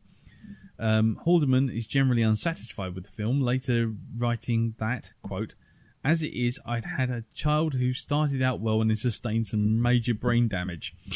Academic criticism was somewhat more positive, with the film scholar J.P. Totally writing, "While a recent film like Robot Jocks revels in exploring technical complexities of its central conceit, nations warring vicariously through giant robots piloted by gladiator-type jockeys, it repeatedly emphasizes how much of the human has been surrendered to the technological, and concludes with its chief antagonist abandoning the mechanical mounts to live in peace.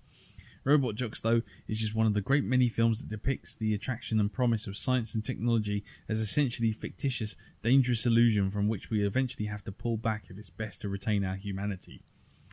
What film was he watching? I don't know. Fucking drunk, I think he was. Since its initial release, Robot Jocks has attracted minor devoted following in fans and influenced various elements of popular culture. In 1994, industrial rock band 9 Inch Nails sampled and looped sound effects from the film for the song The Becoming from the album Downward Spiral. Concept artist Robert Simmons featured a series of detailed works in 2010 based on designs from the film, and in February 2012, Cinema Studies Student Union showed the film at Innis College, Toronto, as a part of its cult film Triple Bill. In August, Alamo Drafthouse Cinema locations in Houston and Austin held special midnight screenings, and the website Chud featured the film as the movie of the day. Critical reception has also been improved, Since in 2009, Ismuth film critic Mark Savlov wrote that the computer-generated imagery in Terminator Salvation still can't hold a candle to stop-motion, very endearing goofiness of Stuart Gordon's dated robot jocks. Critic Alex Finch praised Gordon's work in 2010, citing Robot Jocks as an example of how Gordon can mix satire with special effects to great aplomb. While writing for Encyclopedia of Science Fiction in 2012, Kim Newman noted that Gordon's style gave the film a very pleasantly uncluttered comic bookish feel, while Haldeman's influences could be seen in his distinctive blend of military hardware, expertise, and anti-war attitudes. After the trailer of Guillermo del Toro's Pacific Rim was released in 2012, online critics and bloggers began to revisit the film, noting the similarities between the two. Bloomberg's Business Week writer Claire Sudath noted that Pacific Rim was a mashup of 80s B-movie robot jocks, set in context, and Godzilla on steroids. And in May 2013, Red Letter Media, Mr. Plinkett, featured the film on an episode of their online Best of Worst series, joking that it was a screener without special effects of Guillermo del Toro's new movie. While Jay Berman called the film generally a genuinely enjoyable B-movie. And that's that, ladies and gentlemen. So, who wants to go first? Go on, Jim. Stand well back, like touch me bug. Go on, Jim. What do you think? Well, I watched this twice. Go on, carry on. The first time, because I stuck it on, it started well, and then I got a bit distracted for reasons I won't go into here. And I wasn't sure whether that was an effect of the film or other factors, and so I felt duty-bound to stick it on again just to see. And the same thing happened. So it was the fucking film. Now, I have to say, on one hand, I will always give credit to a little film that really overreaches itself and tries far too hard to do something that it can't afford, which in my book is a far more noble cinematic endeavour than the kind of cock-plated shite droppings Michael Bay shovels into our eyeballs at a cost of billions. However, I have to say, Charles Band should have said, look, Stu, I can't afford to do this. And I thoroughly believe that the only reason that the studio sided with Joe Hadelman was because his ideas were cheaper. And the production history, I think, does tell the full story. I think Stuart Gordon's instincts were right. It should have been a big movie with big special effects and lots of robots battling it out. But cheapness meant they went with Hadelman's ideas, and you end up with this mishmash that is neither one thing nor the other. And it's just dull. I'm sorry, but it's just enduringly dull. There's a lot of really good ideas in there. There's enough good ideas for two movies. Joe Hadelman's serious one and Stuart Gordon's slam-bang rock and sock and robots. And as it was, we just got something that was in between, and ultimately it's just kind of, well, I'd love to like this, but I'm afraid I can't. I mean, I don't hate it, but it just loses me in the middle. And the end, what is that about? I thought it was selling Nintendo Power Gloves that came with the NES system. But anyway, so Darren, we'll do a sort of round table thing. So go on. Sure. Go on. When I think of robot jocks, one word comes to mind. Boredom. Fucking boredom. I think this was the one film I was actually just going to switch off and just fess up on the car and say, look, I didn't watch all of it because I just couldn't be bothered. I was just bored watching it. It was just boredom. Everything bored. It was just... the scripting was horrible. I just hated the scripting. It's an interesting psychological study as well for the person who actually, wrote the main part of this, with the way that the main hero treats a female protagonist in this as well. with the way he sort of like the comments he makes whilst he's in earshot, and also the way he tries to forcefully have his way with her at some While point having as well. a punch up. Yeah, and also you've got the cock chainsaw in it. So, I mean, there you go. There's enough material for a psychological paper to be written, I think. You know, the cock chainsaw going in there. Yes, look at this big weapon getting in. So, interesting psychological study. I'm not sure what it could unearth, but I'm not sure I want to know. Yeah. There's some... do you know what? One, I think I almost went and tore the head off a fucking cucumber at one point.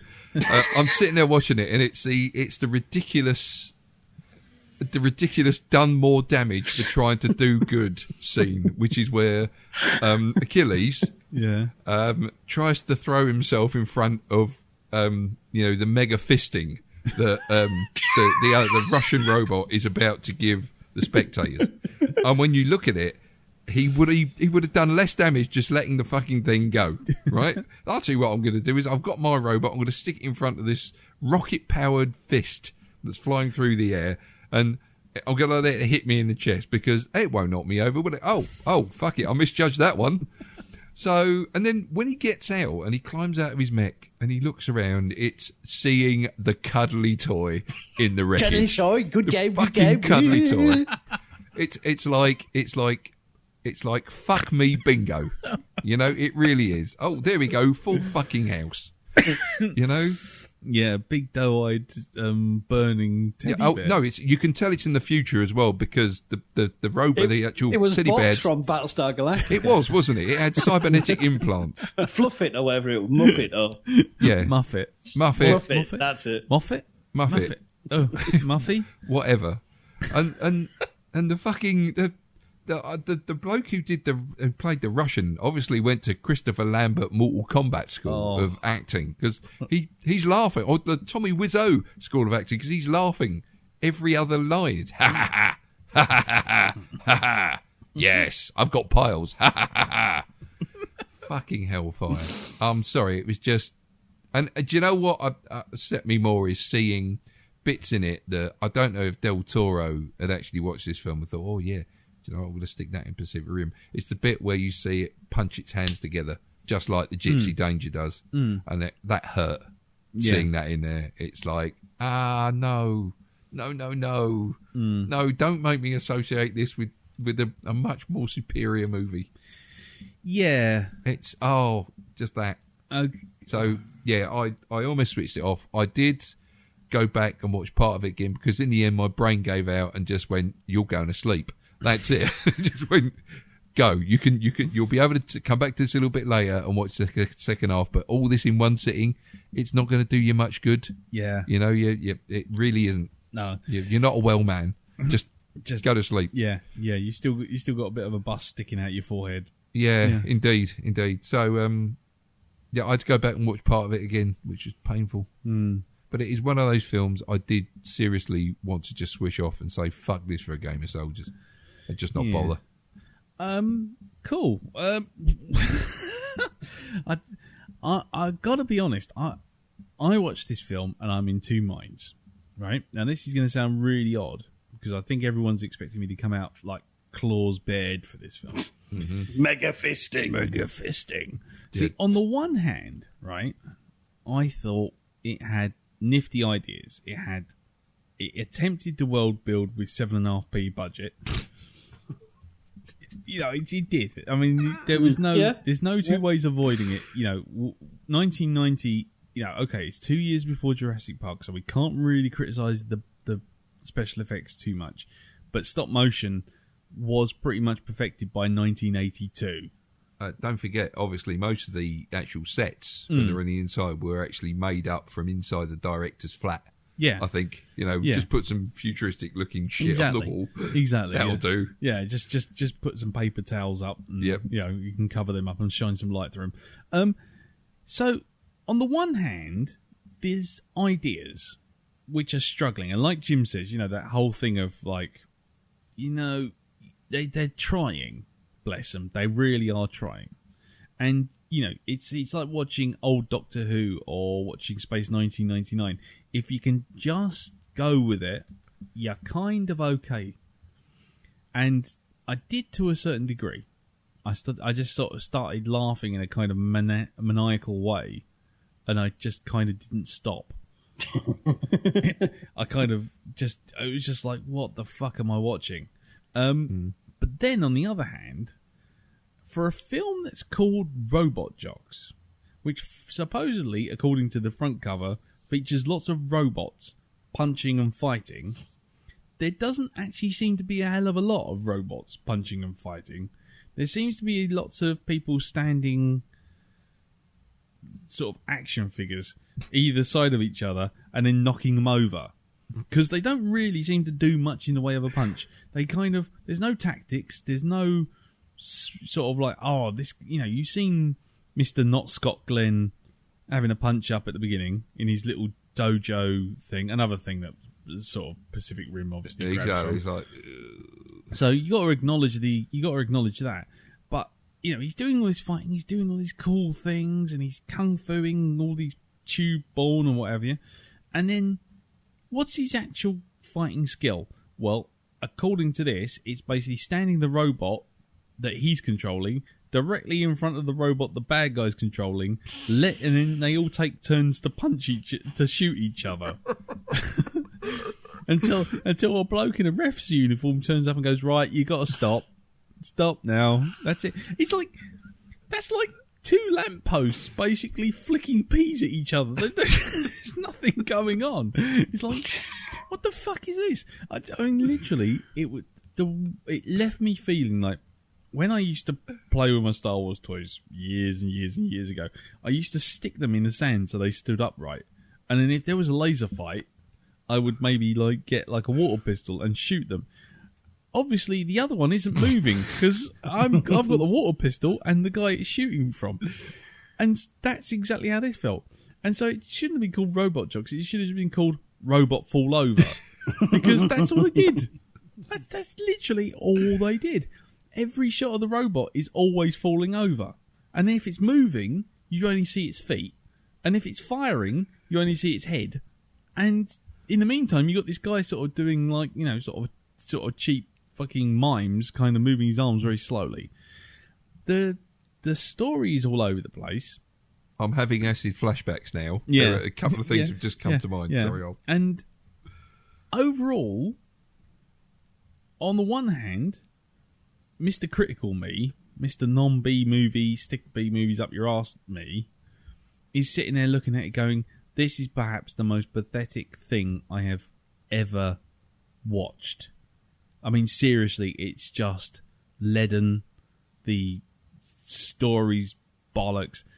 The whole thing can't keep its tone. It flip flops all over the place. And so it's like, you know, even down to that bit with the we spent $100 million or whatever it is making these tube born. Now what we're going to do is we're going to make them climb up an executive toy, shake the building, and then set them all on fire and drop half of them down a hole. Whoever makes it to the top, you've won. And it's like, at what point would climbing some scaffolding with oil over it that you've set on fire, at what point does that become useful when you're driving a robot that basically doesn't do anything? It just stands there. And it's like, and the whole thing of like, oh, we've got to have super secret weaponry because there's a spy in the place. Oh, don't get me started on the big secret weapon. Yeah. Which was a torch. Basically. I'm going to shut it in your eyes. Torchy, the battery boy. I mean, it's like, oh, and what does it do? Oh, I'm blinded. No. They go, oh, that's it, you're blinding me. He's got 90 seconds. By the time the flash has died down, the bloke's already jumping. He's already halfway across the pitch. Exactly. So, overall, you know, the critical side of me is sitting there going, this is total bollocks. The other side of me is going, but it tried. Oh, bless it tried. You know, it's like watching Space 1999, which, when you watch them, the best bit of watching Space 1999 and Thunderbirds, and I say this as a Thunderbirds fan, is the 5 minutes at the beginning. Because what they do is they take the 25 minutes of rambling dialogue that goes nowhere, get rid of it, and turn it into a 3-minute clip, and you go, "Oh, I really want to watch that. Oh, yeah, that's going to be great." I have to say, I could have just done with like 45 minutes and then flying the eagle backwards and forwards. That's starship porn for me. That really is. And then, so Robot Jocks is a sort of like weird polarizing film in my head. It's like a sort of, what's the word? I can't even remember the word now. It's like, what's it? Cognitive dissonance. On the one hand, I'm holding the idea in my head that this is the biggest, most tedious pile of shit, ill-made, ill-conceived, poorly executed, with acting from the Wicks School of Balsawood. And yet, on the other hand, you're going, oh, but this could have been good. And, you know, I hate it. I really hate it. I have no intention to watch it again. But I can't hate it in that way. I can't hate it in that kind of, I'm going to find Joe Haldeman's corpse, dig him up, and basically punch him in the face. Corpse puncher. No, exactly. Well, it's a film, I think we all agree, fails. Yes. But it fails with the best of intentions. Yeah, exactly. I think, whereas something like Transformers 2 is just like Michael Bay cock-slapping you in the face and laughing as he pisses on you. Well, exactly. I think contempt, you know what I mean? Because he's just churning that shit out and he doesn't care. And he knows it's shit and he revels in the fact that he's getting paid so much to do it and just piss it all away. Well, exactly. And that's the point. I think that's the difference, isn't it? You know, with something like Transformers, they've got the money, they've got the talent, they've got the budget, they've got the studio backing. There is no excuse for it to be a poor movie. Whereas this, you know, it's got all the excuses in the world. It's got 10 million quid as a budget. You know, that wouldn't pay for Lawrence Fishburne's meals for a week. You know, no, that's the truth. You know, so it's like, you know, you couldn't even get Patrick Stewart to sit in the wheelchair to be Professor X for 10 million quid. You know, so the fact that they got this even made is something of a miracle. Yeah, but the money was worth a lot more back then than it is now. Well, yes. We're talking possibly the equivalent of about $30 million. Yeah. Right? Yeah. Going back in those sort of terms. So they had a fair old-sized budget. Yeah, but then on the other hand, it was Charles Band's outfit. Yeah. I mean, I know Charles and his crew have their fans, and they made some entertaining films, but they were shitty, cheap films, let's be honest. Yeah, they were straight to DVD, straight to VHS bollocks. I mean, you know, and I understand, and like I say, it's not like I'm defending this film, because I can't defend this film. And like I say, for a film that's called Robot Jocks, the fact it only has 2 robot fights, both of which basically last 3.5 minutes, and both of which have the same outcome, which is essentially they both stand in front of each other, some fireworks go off, you know, some cheap fucking crackers, and then they both fall over. Do you know, one scene that really made me laugh was when somebody says to, I think it's Achilles, or it's the female pilot that jumps in and says, watch out, he's going to kick you. And you see what is effectively a robot foot on the end of a broom. So like, and then they switch back to the actual Russian robot like a second later, and it's like it's standing there as if it's not done anything. That's because it bloody hasn't. It's just, I mean, that's the thing. It's like, it oversells itself. That's the first problem. It doesn't have the budget to realise its ambition. And as you say, it's a Charles Band movie. It's a Stuart Gordon. It's not going to be looking highly polished. It's going to look like Poultrygeist, but with robots. Yeah, so that's the problem. You kind of can't slam it totally, because it's kind of a film that's made because of the way it's made. It looks like it does because it's made by those people. So it's really hard to kind of, you know, I don't know, it's really hard to kind of sort of sit there and totally condemn it. However, like I say, I will say that the Russian dude needs to go and get his accent checked at passport control because it didn't come from Russia. No. It came from somewhere, I don't know, fucking Peckham. Hello, I am Russian. I kill you. Okay. What I'm also going to say, something that didn't work in this film's favour for me. I'm afraid it's all to do with a film that I've seen before with the girl that was playing the female pilot. She's been in a film called I'm Gonna Get You, Sucker. Now, if you look her up in this, she's in a scene where she picks the main hero up in a bar. They go back to her flat and she proceeds to take bits of herself off. Like, she's got fake boobs, a fake ass, fake hair, everything. And I just thought, any minute now, she's going to take off the wooden leg. I just kept thinking she looked like the guy from Crying Game. I just thought any second now, not Scott Glenn was going to have a bit of a shock. Serves him right. Yeah. I don't know what his name is anyway. Just going back on the budget, by the way. This year, when Robot Jocks came out, Total Recall came out, which had a budget of 65 million. Yeah. Hunt for Red October came out, which was 30 million. And a bad Russian accent as well. Yeah, we shall into history. Yes, we will have to pull out the old Red October. I'm drinking we shall listen to the rock and roll. It's not doing my arthritis any good. fucking bastard, stick me at the bottom of the fucking ocean. Fuck is that all about? I want to go to the fucking toilet constantly. I want to shit on a sheet. Yes. I shit on a sofa. Oh dear. I don't know. I can't slam Robot Jocks completely, but I will say that it's not a film that I will ever watch again. I thought it was on one hand it's notable for its ambition. On the other hand, it's an utter pile of ill-made turd, because you're still talking a third of the budget of the Hunt for Red October, which is essentially a bunch of people sitting in a steel tube,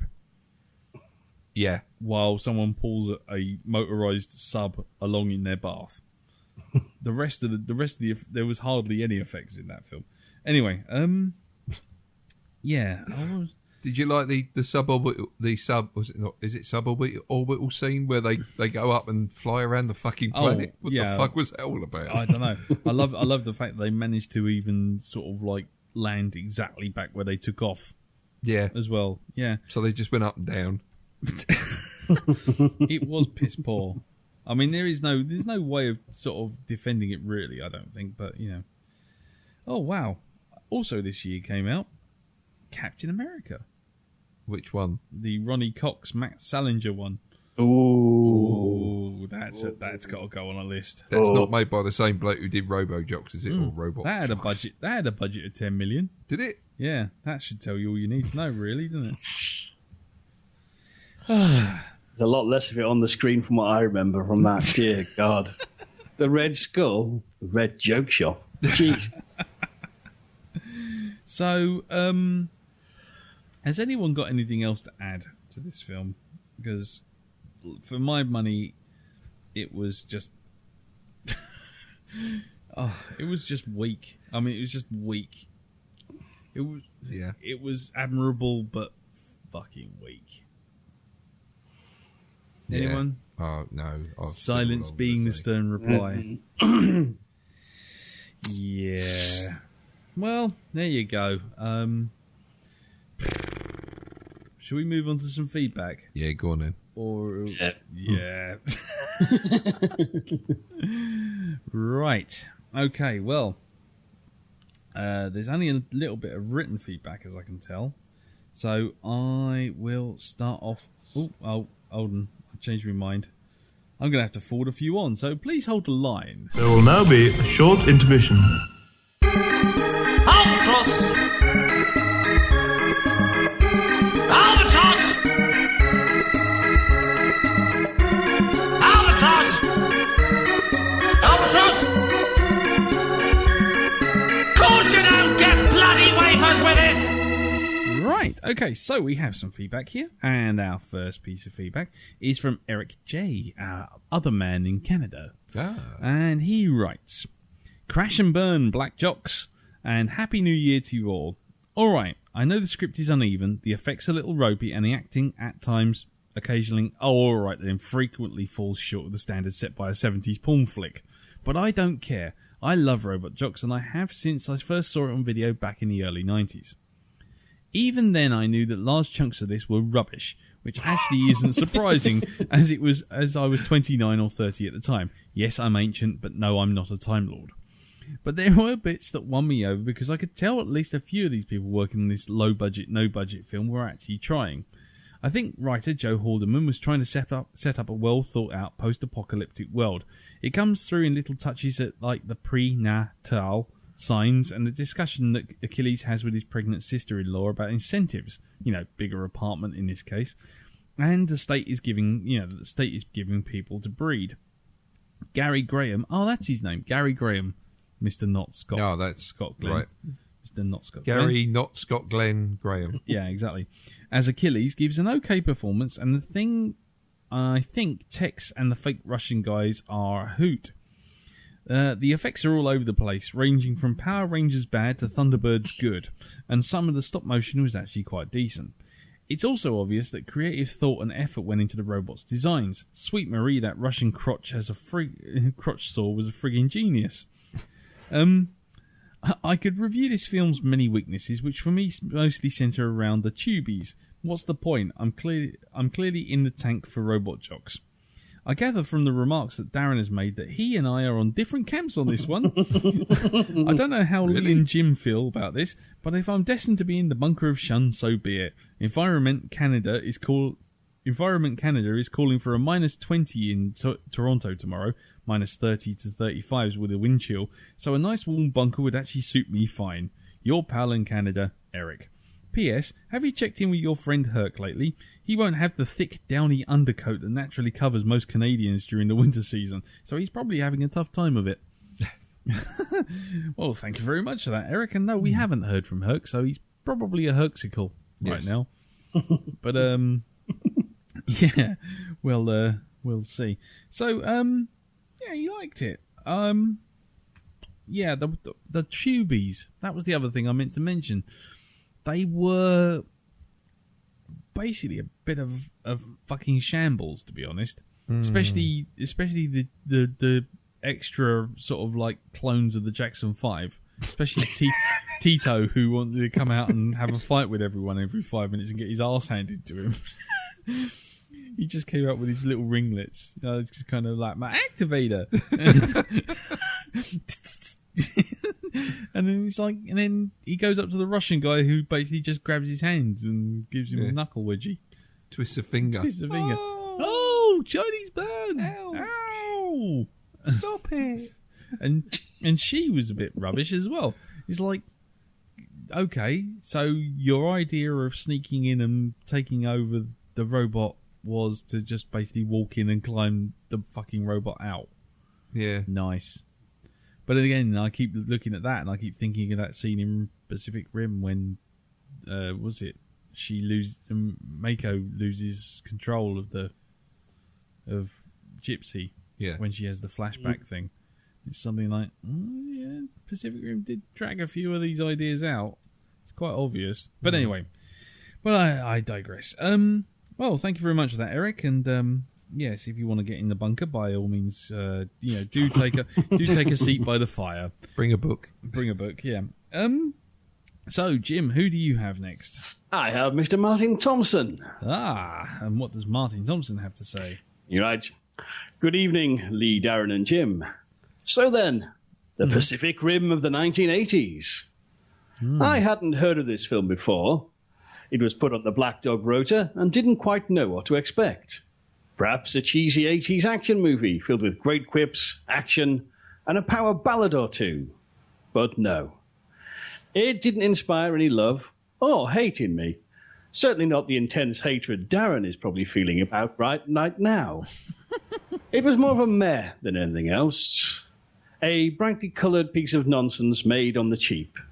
Did they even show it in cinemas? It looks like a cheap TV movie. There were some nice little attempts at world building, though, and the robot models looked good for the time. And I especially like Alexander's spider robot. At least they looked like proper Transformers, more than Michael Bay's efforts. Why the hell would you make it a spectator sport without some kind of protection for the crowd, though? It all descends into a farcical fight in a wasteland ending in a fist bump. Now, that is very 80s. So yes, it was a bit tedious all in all.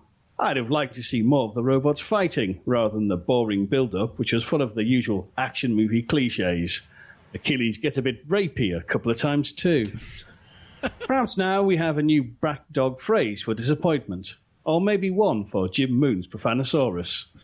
Expecting Tom's Secret, but getting Robo-Jocks. Until next week, cheers, Martin. Cheers, Martin. Oh, cheers, Martin. Yeah. To get a robot jocks is to have something delivered that you really were expecting to be something else. Yeah, that's actually not a bad idea, actually. Yes. Yeah, he does get a bit rapey in times. Like I said, yeah, interesting psychological study, I think. I tell you what was really funny. Yep. The bit when they're having the fight, and she actually punches him so hard that he goes through one of the paper walls. Oh, that and the Right? set. And Yeah. it's like, no, keep filming, keep filming. And the worst bit is he goes through the paper walls, and she goes out the door, and she's locked the door, and he looks outside the paper wall, and it's clearly the corridor outside the door. So he looks he looks into the corridor and goes, "Damn it, I'm trapped!" And he has to come up with some weird way of getting out using a car. Just go through the paper wall. Surely a pair of scissors or a stiff poke with a finger would have Stanley knife. There we go. would have sorted him out. But anyway, it's all right. So, Darren, who do we have next? We have Gareth Lloyd. Aha.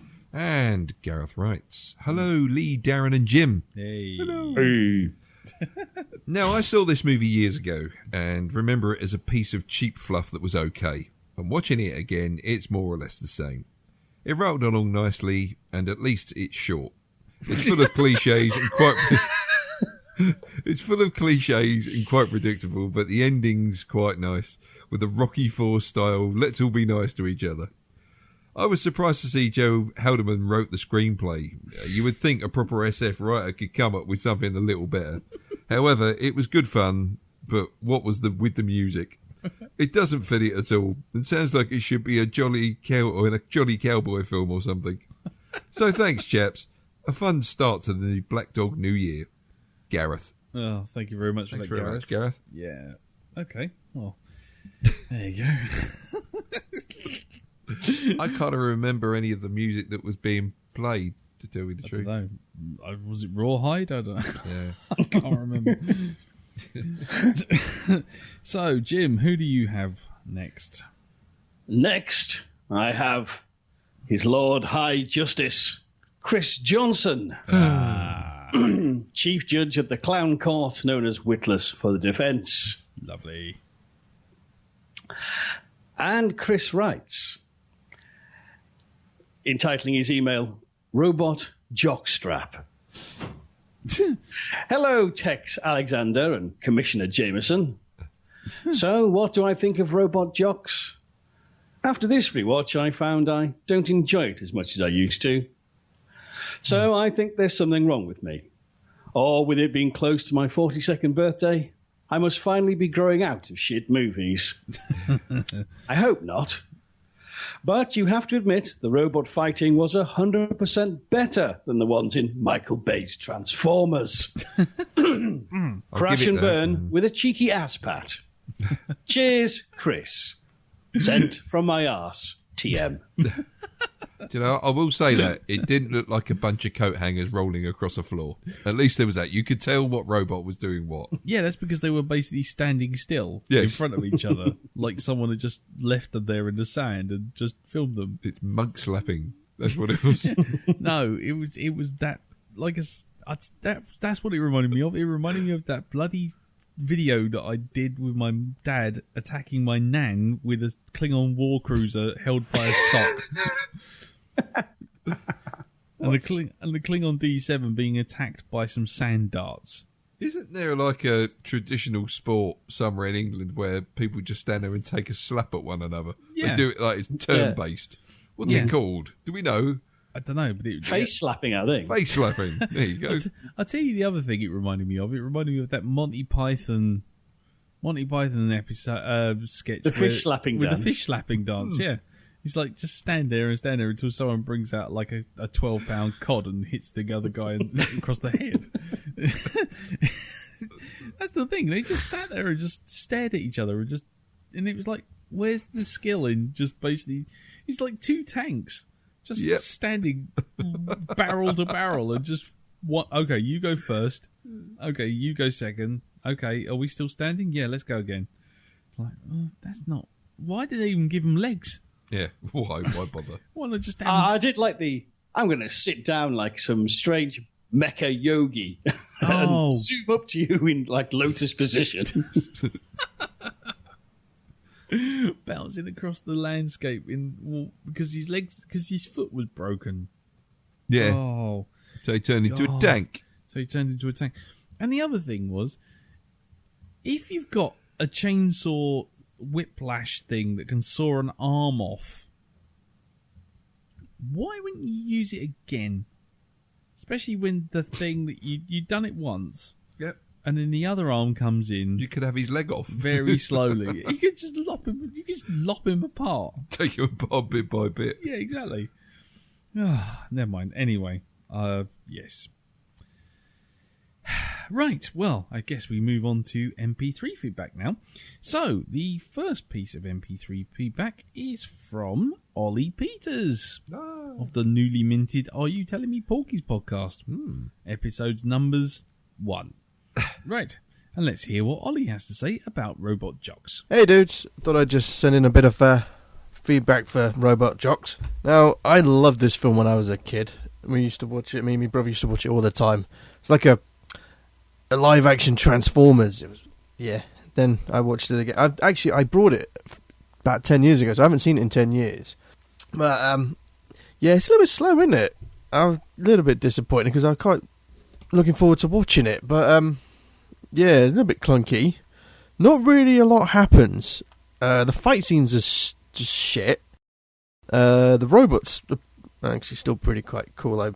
Yes, bunker for me. I don't care. Yeah. I watched it. It was alright. Still better than that Michael Bay shit. At least you can tell the difference between the two robots. You have one that's black and yellow and one that's white and red. There you go. Not really much more to say. There you go. But remember, crash and burn, which is probably the worst motto that you can have. Yeah, I want to see you crash and burn. Yeah, crash and burn, dude. Okay. So, till next week, dudes. See you later. Yeah, thank you very much for that, Ollie. Yeah, cheers, Ollie. Cheers. So, he found it slow. He found it boring, but he liked the robot designs. Not so much crash and burn, more like crashing ball. Yes. And there's the title. There's the title. Crashing ball. Yeah, crashing ball. Crashing ball. Yeah. Not mega fisting. Yeah, I think iTunes might have a problem with that one. Yeah, the designs of the robots were good. I'll give you that. But yeah. But then again, if Ron Cobb's designing them, they should bloody be good. Should we move on to the next piece of feedback? Do it. Yeah. I must say, I did like the way you said, "Yeah, all right, I'm just going to go at the bunker." Yeah, just pack it. And there's a common theme developing. Everyone going, "Well, it's better than Michael Bay's shite." Well, yeah, it's better. It's better than that piece of shit. Sort of like staring at car parts rolling around in a tumble dryer, which is Transformers. I mean, you can't. It is clearer. It is clearer at what's going on. I mean, it is unfair to compare it to Pacific Rim because they are chalk and cheese, really. Even if it is taking a lot of influences, and really, come on, 120 million quid's worth of special effects versus 10 million quid's worth of entire film. I mean, it's not gonna compare favourably, is it? Yeah, it's better than Transformers, but that ain't saying much. No. I've seen documentaries on elephant shrews that are better than Transformers, but that's just me. Look up the elephant shrew. It's an amazing creature. Right. Anyway, next piece of feedback is from Andy Palastides. Play the tune. Hello, boys. Just subjected myself to Robot Jocks, so I thought I'd send in a little bit of feedback. I've never seen this before. It was my first viewing, and I have to say, I think deep down inside, if you took away the terrible writing, direction, acting, production design, and effects, there's probably maybe a smidgen of a good idea hidden away in there. It definitely had the potential to be something interesting. The whole opening blurb about countries giving up war. Incidentally, as a slight aside, how can you make war illegal? I just don't quite understand how that works. Either like the space police, maybe? I don't know. Anyway, yeah, I sat and watched this. I can't help but think if I'd have seen this before I saw Pacific Rim, I might have been a lot more apprehensive going into Pacific Rim. I can certainly see how if this was something you'd seen as a kid, you would have fond memories of. I mean, it definitely feels like a kid's film, or it's certainly one of those films that's kind of like, if it's not aimed at kids, the kids would certainly want to watch it. Big colourful robots and stuff like that. But all in all, yeah, it just didn't do anything for me. Also, the whole Jeffrey Combs thing, I must have blinked and missed it, but I didn't spot him in there at all. So, yeah, don't quite know how that gives anything a pass, but still, there you go. Incidentally, this is from the same director which gave us the wonderful Space Truckers with Dennis Hopper, so another one to avoid like the plague. Anyway, those are my thoughts on that. I hope you enjoy it, and I'll catch you later. Ta-ra! Ta-ra! Yeah, bye. Bye. Thank you very much for that, Andy. Yes, I'll be travelling off to the wilds of Singapore to watch him hang out the back of a C-130 in a couple of weeks. Help me! Help me! They're taking me away. Anyway, Jeffrey Combs was one of the idiots who was standing in the bleachers making a bet. Yeah. Yeah, he was in it for just long enough to get squashed by not Scott Glenn. And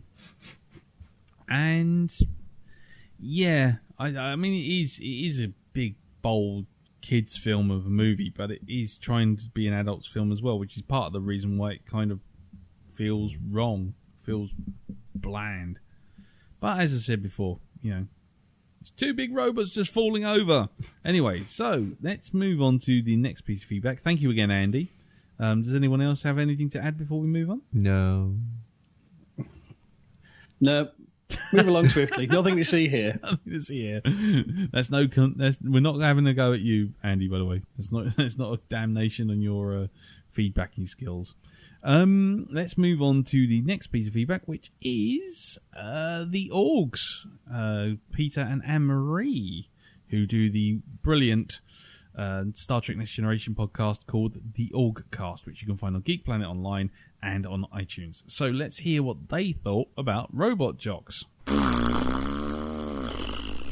That was a pile of poo. It was cheaper than a white night stand round the back of a wimpy bar. It was worse than that. At least if you do that, you can go and get yourself some chips. Oh. It was predictable. The acting was shite. The sets and lighting were on a par with Blake 7. Well, that's an insult to Blake 7. Sorry. The effects were just embarrassing. Yeah. Really bad. And the plot was so predictable. I was only half paying attention because I was bored. And every now and again I'd look up and go, she'll go and fight. Oh, okay. They're going to get out now and have a fist fight, aren't they? Oh, yeah. Okay. And it was just, you could just predict the plot from a fucking mile off. Possibly the most heinous crime of all, because let's face it, we've watched plenty of fairly cheap Doctor Who and Blake 7 in our time. Have. But this just completely lacked any sort of charm, wit, anything that made it worthwhile. It was just awful. Yeah. It doesn't help that having seen Pacific Rim, you know how it can be done well. I mean, admittedly, obviously that was a bit 1989, the effects weren't as good, but oh really? Really? Chainsaw in the groin? Oh, yeah. But you just Really? kind of knew it was like, oh, okay, yes, of course there is. Right. Fine. A green laser, oh no. And guess who the traitor is? The most American person there. What a surprise. Yeah. Yeah, it was shite. I had beer. Beer was good. That's about all I can say, really. I like beer. Yeah. Yeah. Cheers, guys. Yeah. Bye. Bye. So, what do you think they thought of it? I get that they saw the underlying currents of the Metaphor. social structure and metaphor contained within the package that was robot jocks. It touched them deeply, like a cheap knee trembler behind the wimpy, but at least you didn't get chips. It had an emotional Poetry, resonance. sheer poetry. However, you know what? I actually don't feel that bad. You know why? Why? Because I'm following their podcast, and this week they're doing a recording on an episode called "The Cost of Living" from season 5 of Star Trek: Next Generation. Okay. And I fucking hacked my Netflix to watch it, and so I could watch these episodes. And you adjusted. I adjusted. Netflix. Well, I didn't. I legally shenaniganed it, and basically, I watched it, and it's Luxwana Troy in a mud bath. Oh yes, it's that one. There is no fucking excuse for that piece of shit. I literally screamed for about 5 minutes, like a girl. The goggles, they do nothing. So so I don't feel guilty at all. And you know what? I think we're going to watch Robot Jocks again. All of us. And see if the... Not Salute the Jugger. Saute the Jugger. Jim, that's the second time you mentioned that. Do you want me to put it on the list? It's like shit-covered goggles chicken, isn't it? Yeah. Who's going to blink first? How about Blind Fury? Split second. Oh, split second. Now that is dire. That is fucking awful. Rutger Hauer, who's addicted to coffee. That's terrible. Ooh. Anyway, if you want to hear more of Anne-Marie and Pete getting drunk and enjoying beer and the worst episodes of Star Trek Next Generation I've seen for a long time, then get on over to the Orgcast, which you can find on Geek Planet Online and on iTunes. Right, okay, so who we got next? Well, we got Murray the Pieman Christensen. And yay! And let's hear what he has to say about Robot Jocks. Hello, Lee, Darren and Jim. It's Murray the Pie Man here to talk about Robot Jocks. So, is my 12-year-old past self about to get another clout round the ear? Well, not quite, because I have fond memories of this film, but they're fond memories tainted by a niggling suspicion that it wasn't as good as I thought. These memories are based on the fact that this thing sat in the budget section of my local video shop for years. I could rent it for £1. Probably it was in the pre-owned section after that to be bought for buttons, and yet I never picked it up. And I think even, 20 years on, my mind still knows that this was a film about giant fighting robots, which really didn't have much giant robot fighting in it. I think that's where I always have a sticking point, and that's probably why I only really watched it the once. So on to the film. It's a bit weird. What I will say is, for a film from its era, it was incredibly ambitious.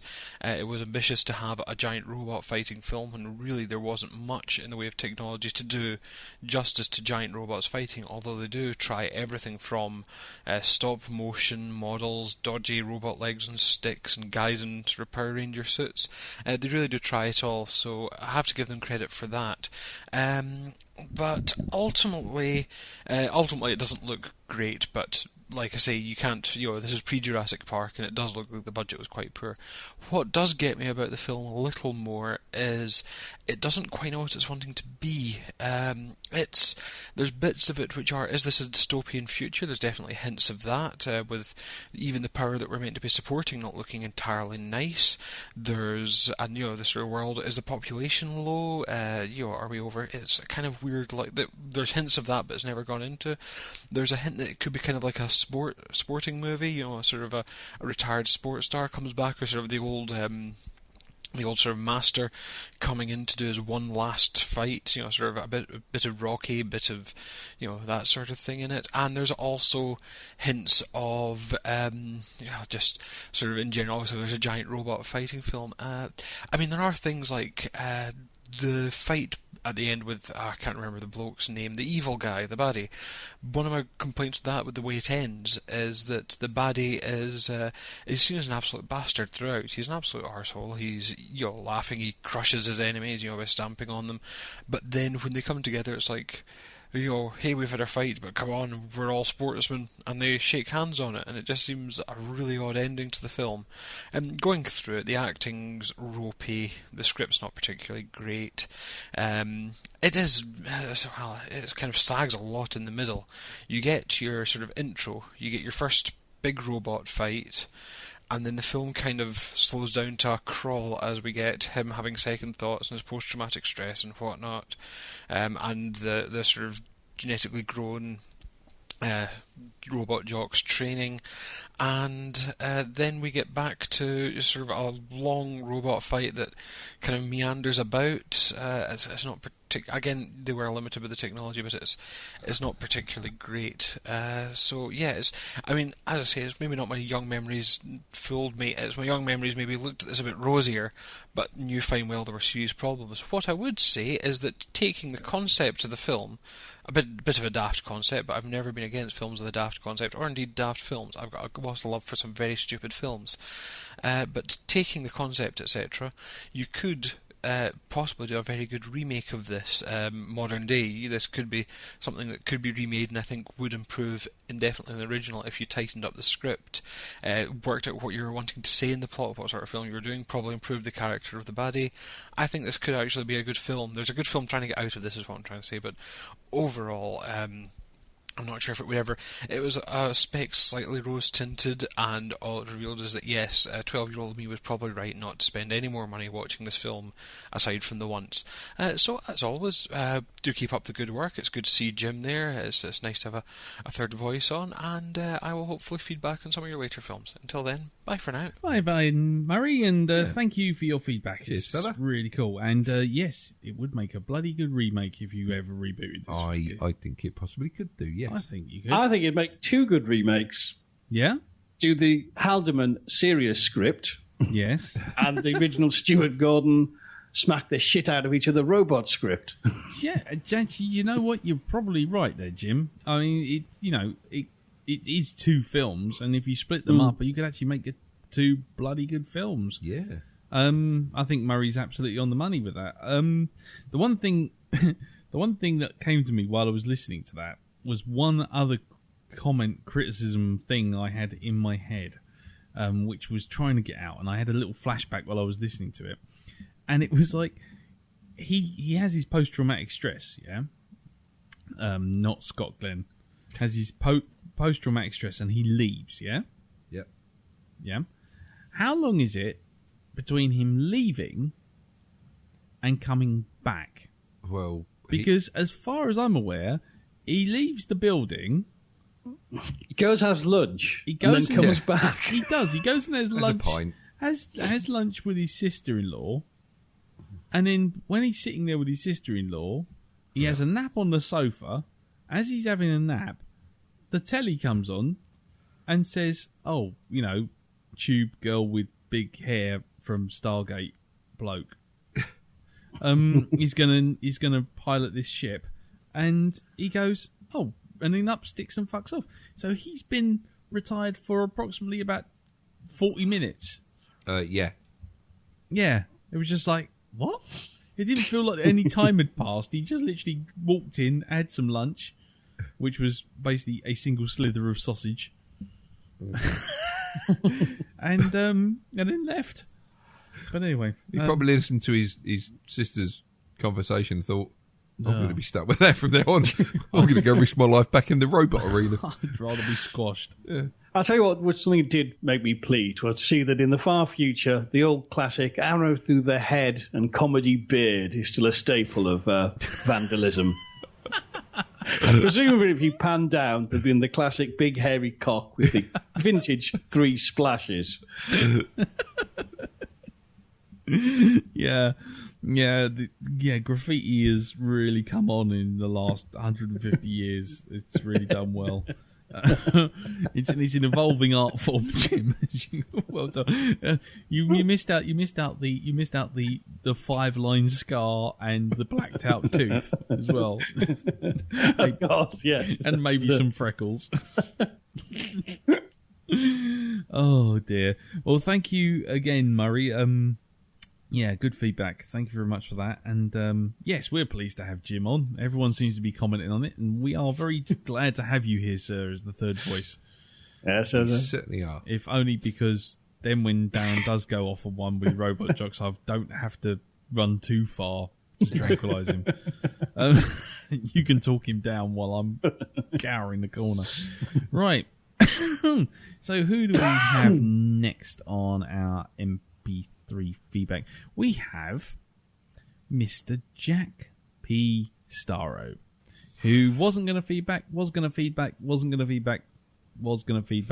has feedback. So let's hear what he has to say about Robot Jocks. G'day Lee, Dazza, and official big welcome to Jim as the new third chair. This is Jack Starro here, calling from Australia. Just wanted to very briefly weigh in, probably in the minority of the positive column, for Robot Jocks. This is a movie I saw first probably in my mid-teens as a rental. Really enjoyed it at the time. It was, I think, one of the first real sort of B movies I ever saw. And I enjoyed its ridiculous cheese and big Monster Mash, sort of aesthetic. And looking back at it now, I really appreciate it's one of the sort of last gasp of real stop-motion type effects in robot design and execution. It's definitely not a good film, and it's extremely cheesy, but it's one I very much enjoy, and, I know it sounds like I'm trolling to compare it to Pacific Rim, which is a film I enjoyed, but, for someone who really doesn't like anime, which, most giant robot things, pretty much come from, I appreciated the lack of anime conventions in Robot Jocks. One of my main disappointments in Pacific Rim, even though I enjoyed it,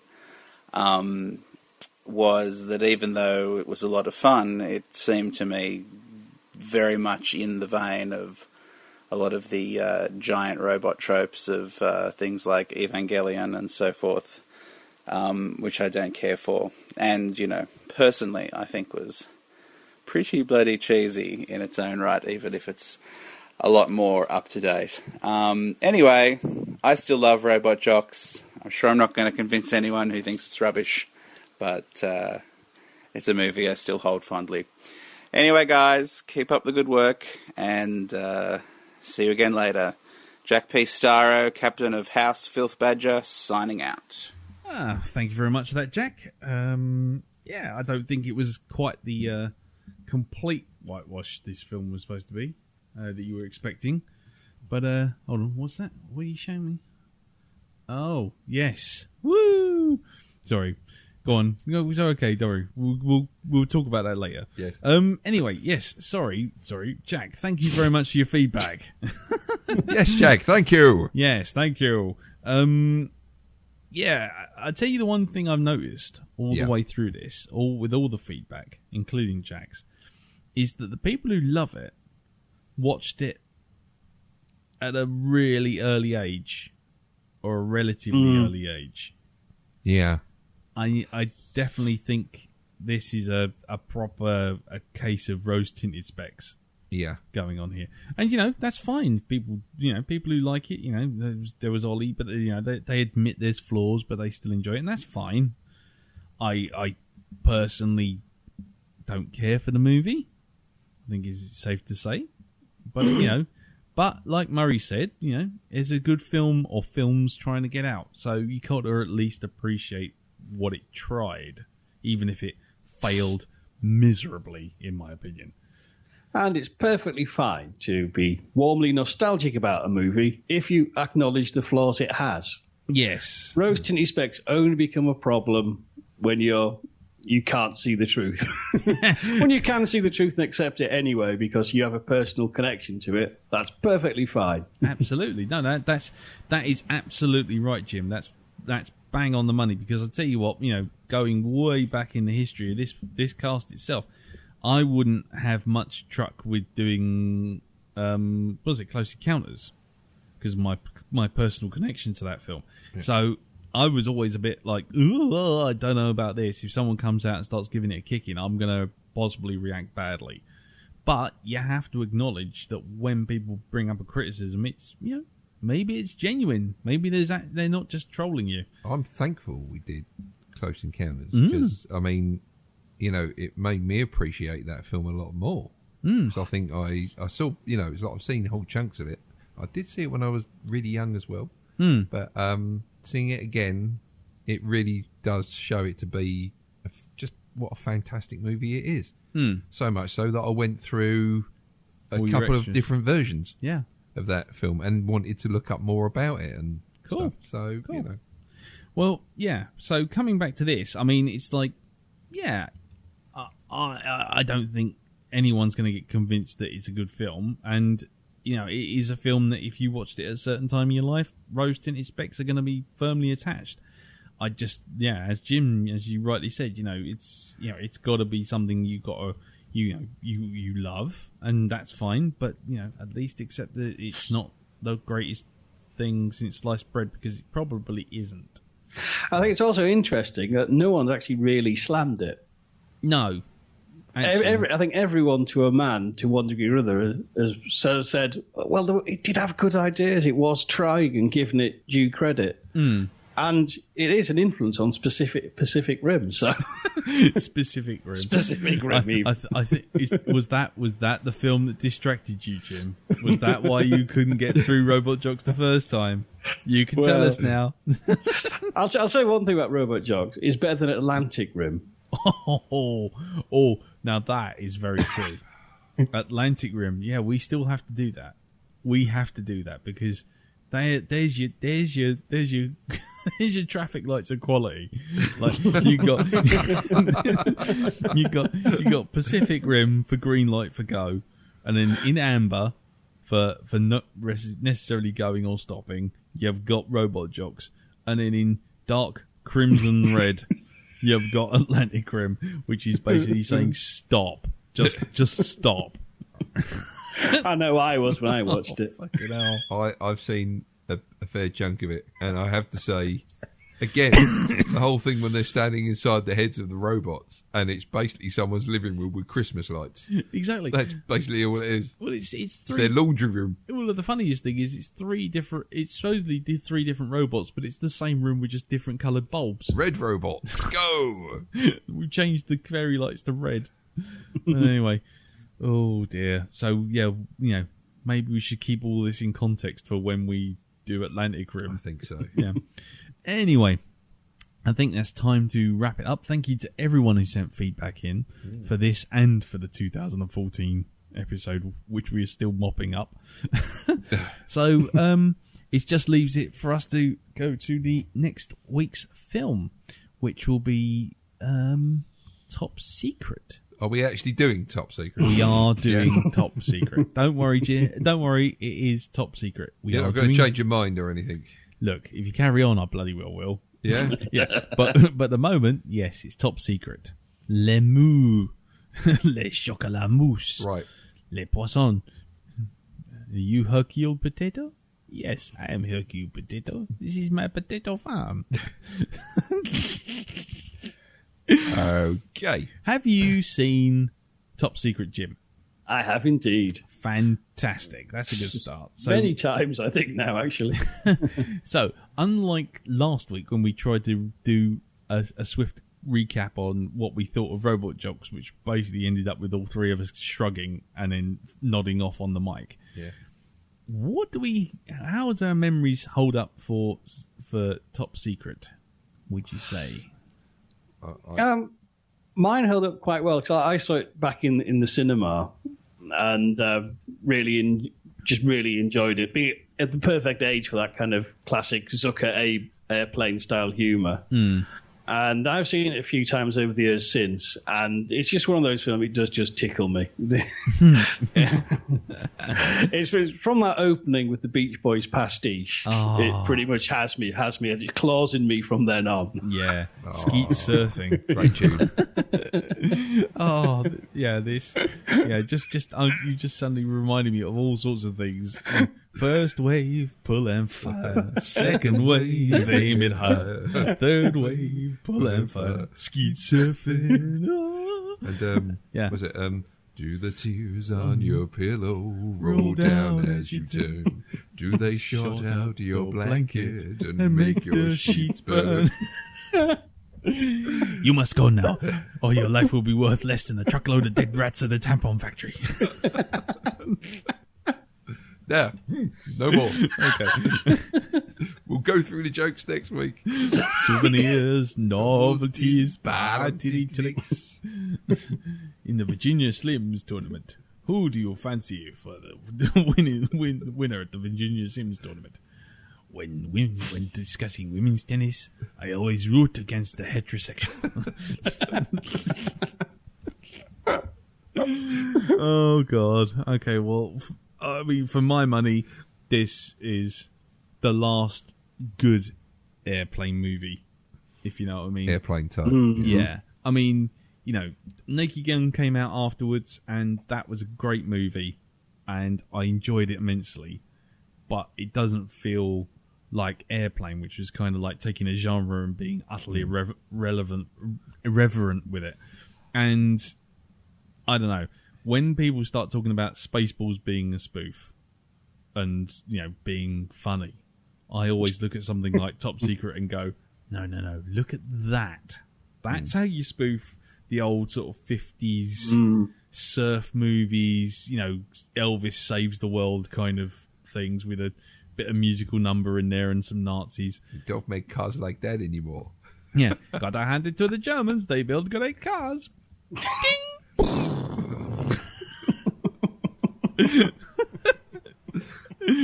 Oh dear. It's been a hard day's night, and I've been working like a dog. It's a donkey. It's a singing donkey. Anyway. Spoilers. So, as far as I'm concerned, last time I saw this was probably... it's probably about 5-6 years ago. I think it was on telly, and I caught the back end of it, so to speak. And I still laughed at it, but if I'm honest, I don't know if that's familiarity with the gags or whether it's genuinely funny. So I'll be really interested to watch this again and see how it plays out. But I'm really hoping against all hope that this still makes me laugh. Same here. Although, I do think about certain things from that film and they do make me chuckle, So I'm looking forward to it. Yep. I've got it sat up there on my shelf next to Amazon Women on the Moon. Oh, another classic. Yes, indeed. Hello. Welcome to Hair Looming. Sorry, anyway. This is Don No Soul Simmons. Puff the magic dragon, live by the sea. Don Simmons, down and funky. Jeremiah was a bullfrog. Ding, ding, ding. I'm BB King. No, shush. I'm Henry Silver. Loch Ness Monster, UFOs, spectral phenomena. Are they bullshit Why not? You decide. Is it true I just took this for the money? Anyway, sorry, stop. Back up. All right. So, anyway, I think that's made our position clear on this, on Top Secret and Amazon Women on the Moon. Yeah. So, what do you guys think? Yeah, well, send in your feedback to Blackdog at Geek Planet Online and tell us what you think of Top Secret. Of course, do try and watch it first. It's always handy. So, that's it really. I think it's time to wrap it up. So, it just leaves me to say thank you to everyone who sent feedback in. Thank you to my guests, my co-hosts, not my guest co-host anymore. My co-hosts, Mr. Jim. And hello, and Mr. Barnard. hello. And if you want to hear more of Jim, you've just released another Hypnobobs, another Karnaki one. Yes, this is the penultimate Karnaki story. Yes, very good one it is too. And where can we find that, Jim? You can find that on iTunes, at Geek Planet Online, on the Rogue 2 Podcasting Network, and at my site, hypnocoria.com. Fantastic. So there you go. And yes, we'll wrap it up there. So thank you, everyone. And one last thing. If anyone gets a chance to visit our Redbubble store, that would be most appreciated, as we would love to get a new sound card for this computer, which is hissing like a bastard. So, all donations via the Redbubble store for your Shut Up That's Why t-shirt and the soon-to-be Eat My Guncock t-shirt and various other things supplied by Chris Johnson. All proceeds will go towards a bloody new sound card. And yes. So thank you in advance. And thank you to everyone who's bought the t-shirts already. Most appreciated. Right. That's it. That's my shameless whoring out the way. So we shall see you all next week for Top Secret. Until then, tatty bye, everyone. Bye. Bye. Now is the time to say goodbye. Goodbye. Now is the time to yield a sigh. Yield it. Now is the time to wait.